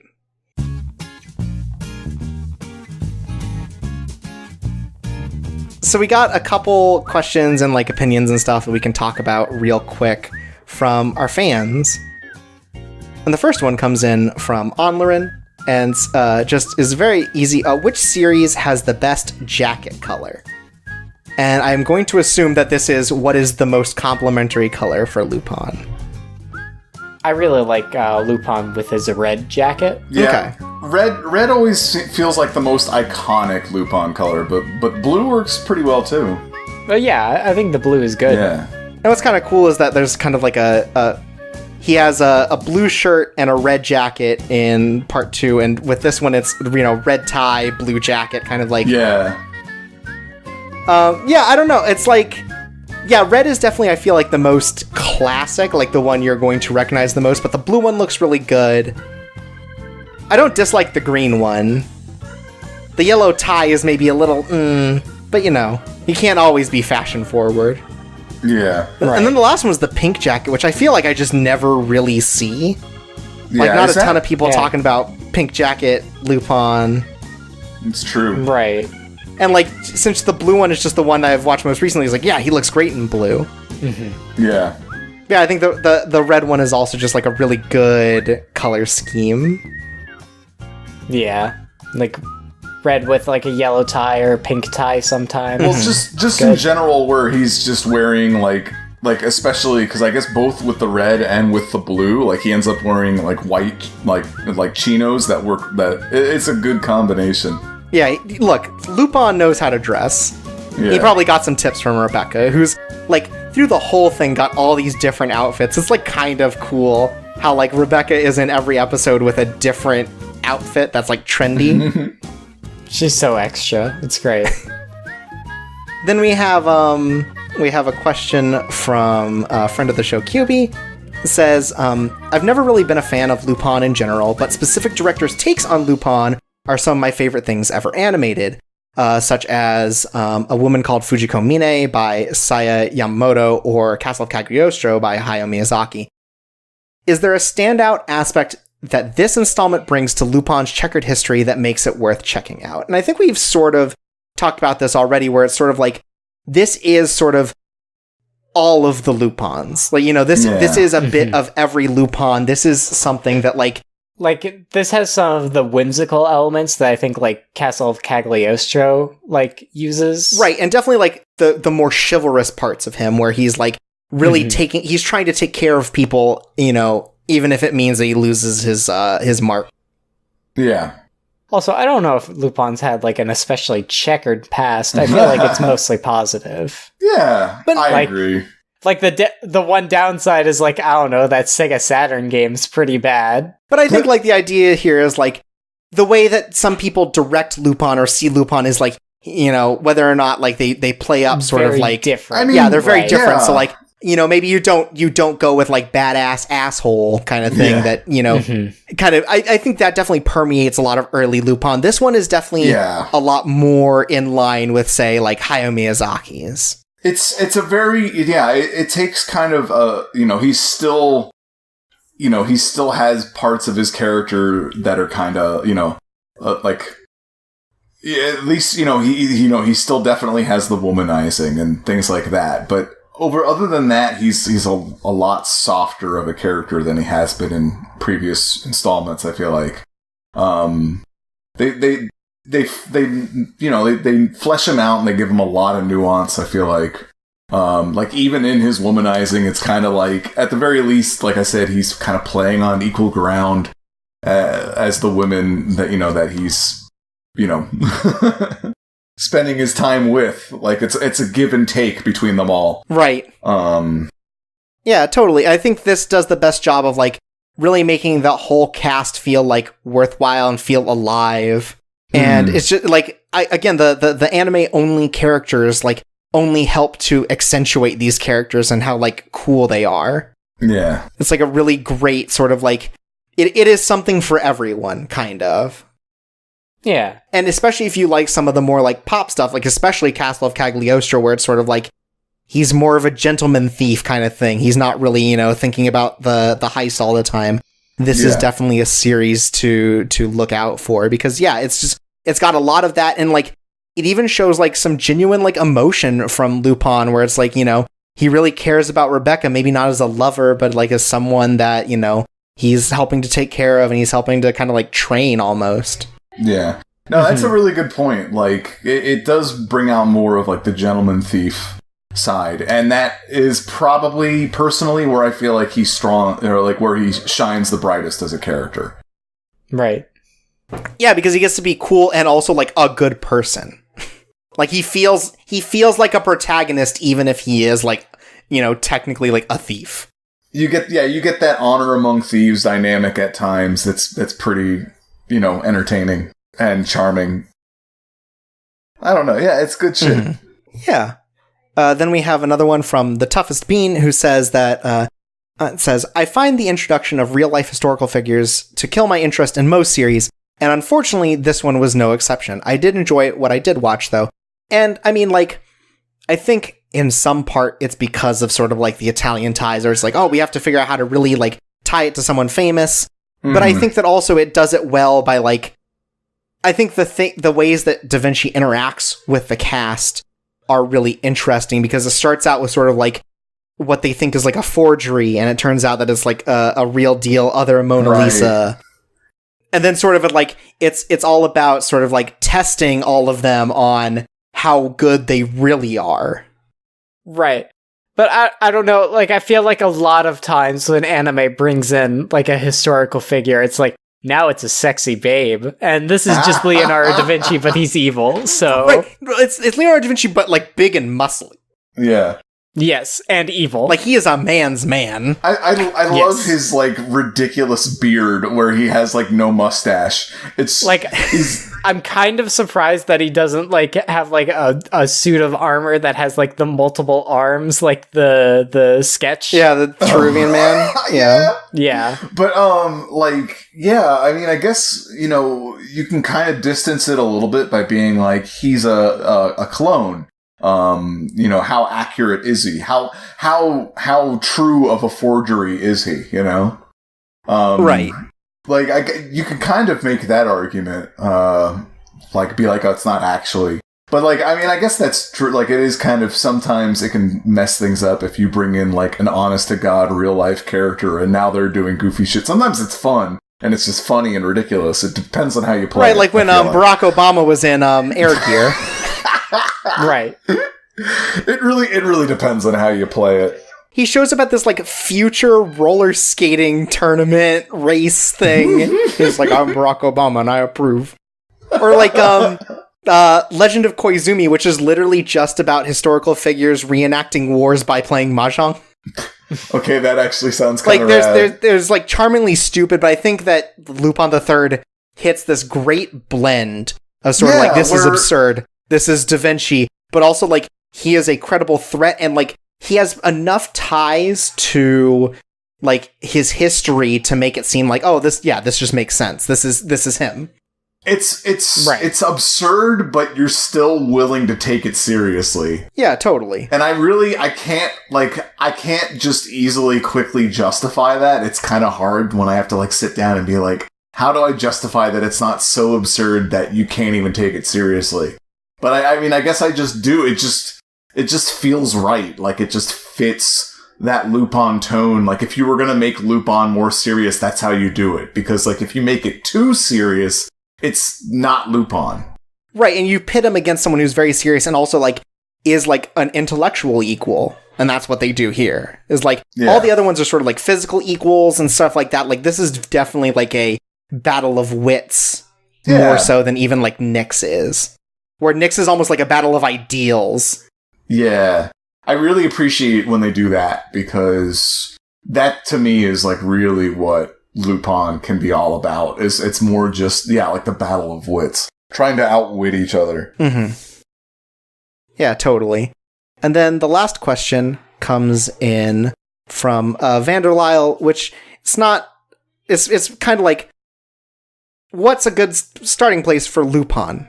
Having not seen any of it, this person wants to know where a good place to jump in is, and I think maybe watch one of the movies first, then go into this, because, like... Yeah, you could do that. This starting with the wedding of Lupin III is a little bit confusing, I feel like, for, like, a brand new person. Yeah, it doesn't really have the same impact where it's like, oh, you know, I've been with this character for 50 years and suddenly he's getting married? What? Yeah. You don't need to do a ton of research. Like... But I feel like if you're interested in this anime... Like, you probably have enough cultural osmosis to actually maybe just be able to get into it. Right, yeah.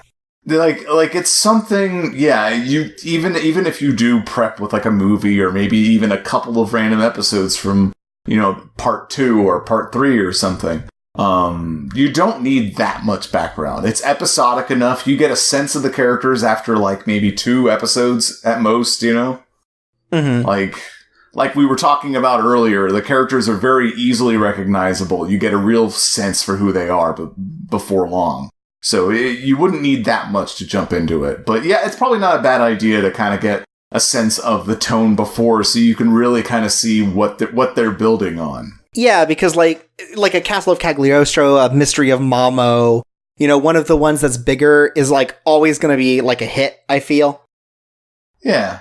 And, like, the only thing that's sort of, like, maybe a little weird is if you try to get into one of the newer things, like A Woman Called Fujiko Mine or Daisuke Jigen's Gravestone, where, like, the tone is distinctly different from what other TV Lupin's trying to do. And it's also, like, sort of a retelling or, an alternate history version of Lupin, where it's, like, they're all meeting for the first time again, so their dynamic isn't there. You probably want something more like, you know, some random episodes from before or a movie or something to like get familiar with the cast as these directors are pulling from. Yeah, I would agree with that. Mm-hmm.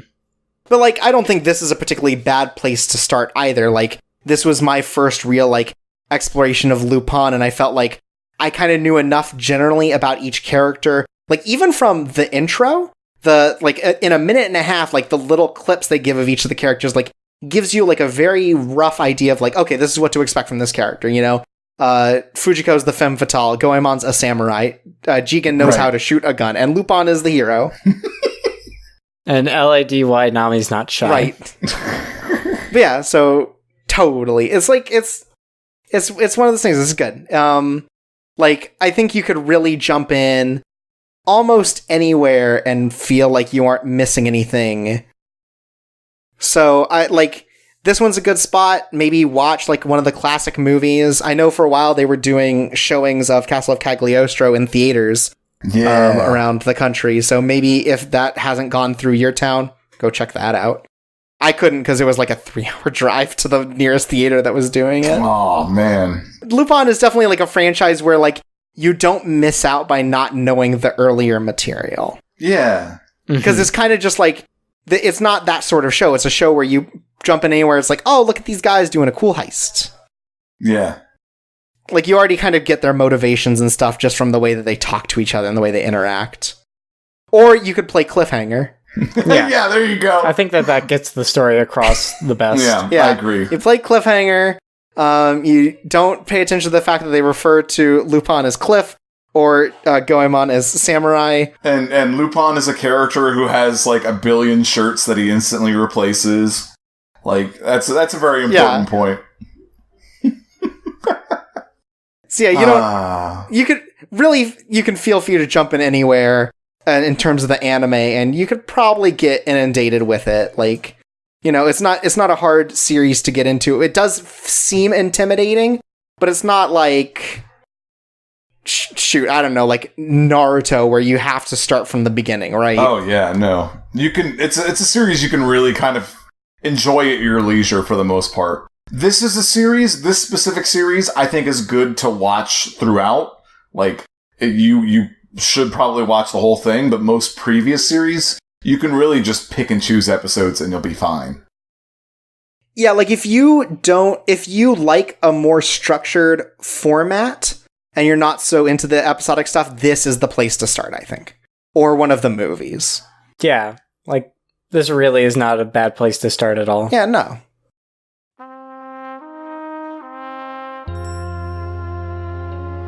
Phew. And that, my friends, is Lupin III. Lots to say about it, because I just absolutely love... Final thoughts? Skip it. What? I love this series.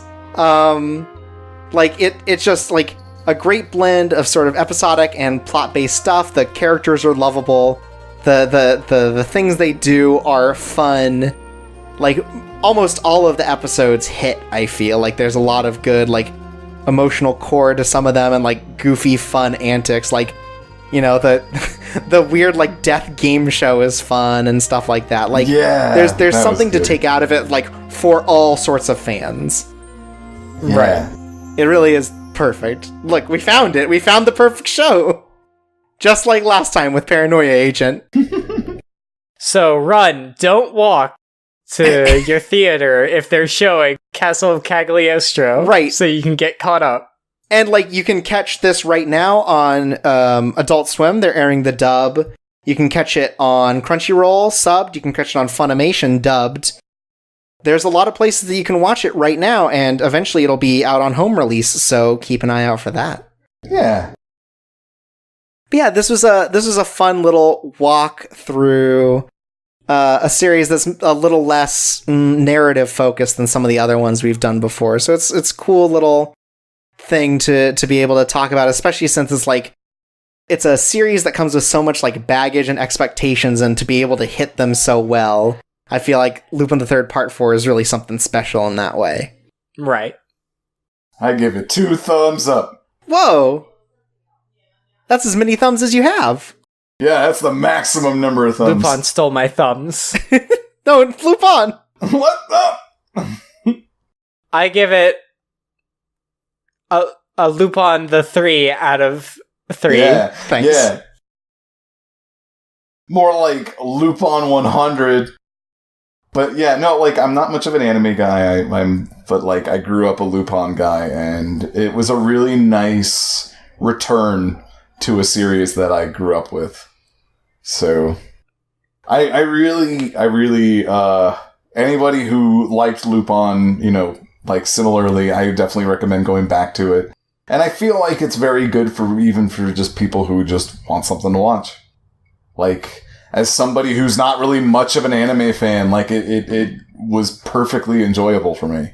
I think it's cool that after such a long break, they're, like, not only doing this one, but they're like, oh yeah, we'll do a part 5, too. Like, Lupin is, like, one of the few series I feel like... Lupin's back, baby! That really, like, transcends time, where, again, it feels timeless. Like, sure, like, the only real thing that you go back and you see is like, well, it's very of the times. Like, it's a little bit maybe sexist, maybe a little more like intolerant, and like this one kind of drops that, and it seems like moving forward it can only get better in sort of like scrubbing out some of the like seedier stuff from the original series. Okay, Chorps Hobo, quick, what old anime do you want to see revived? Well, they're already making Saint Seiya revived, so I don't need anything else. Okay.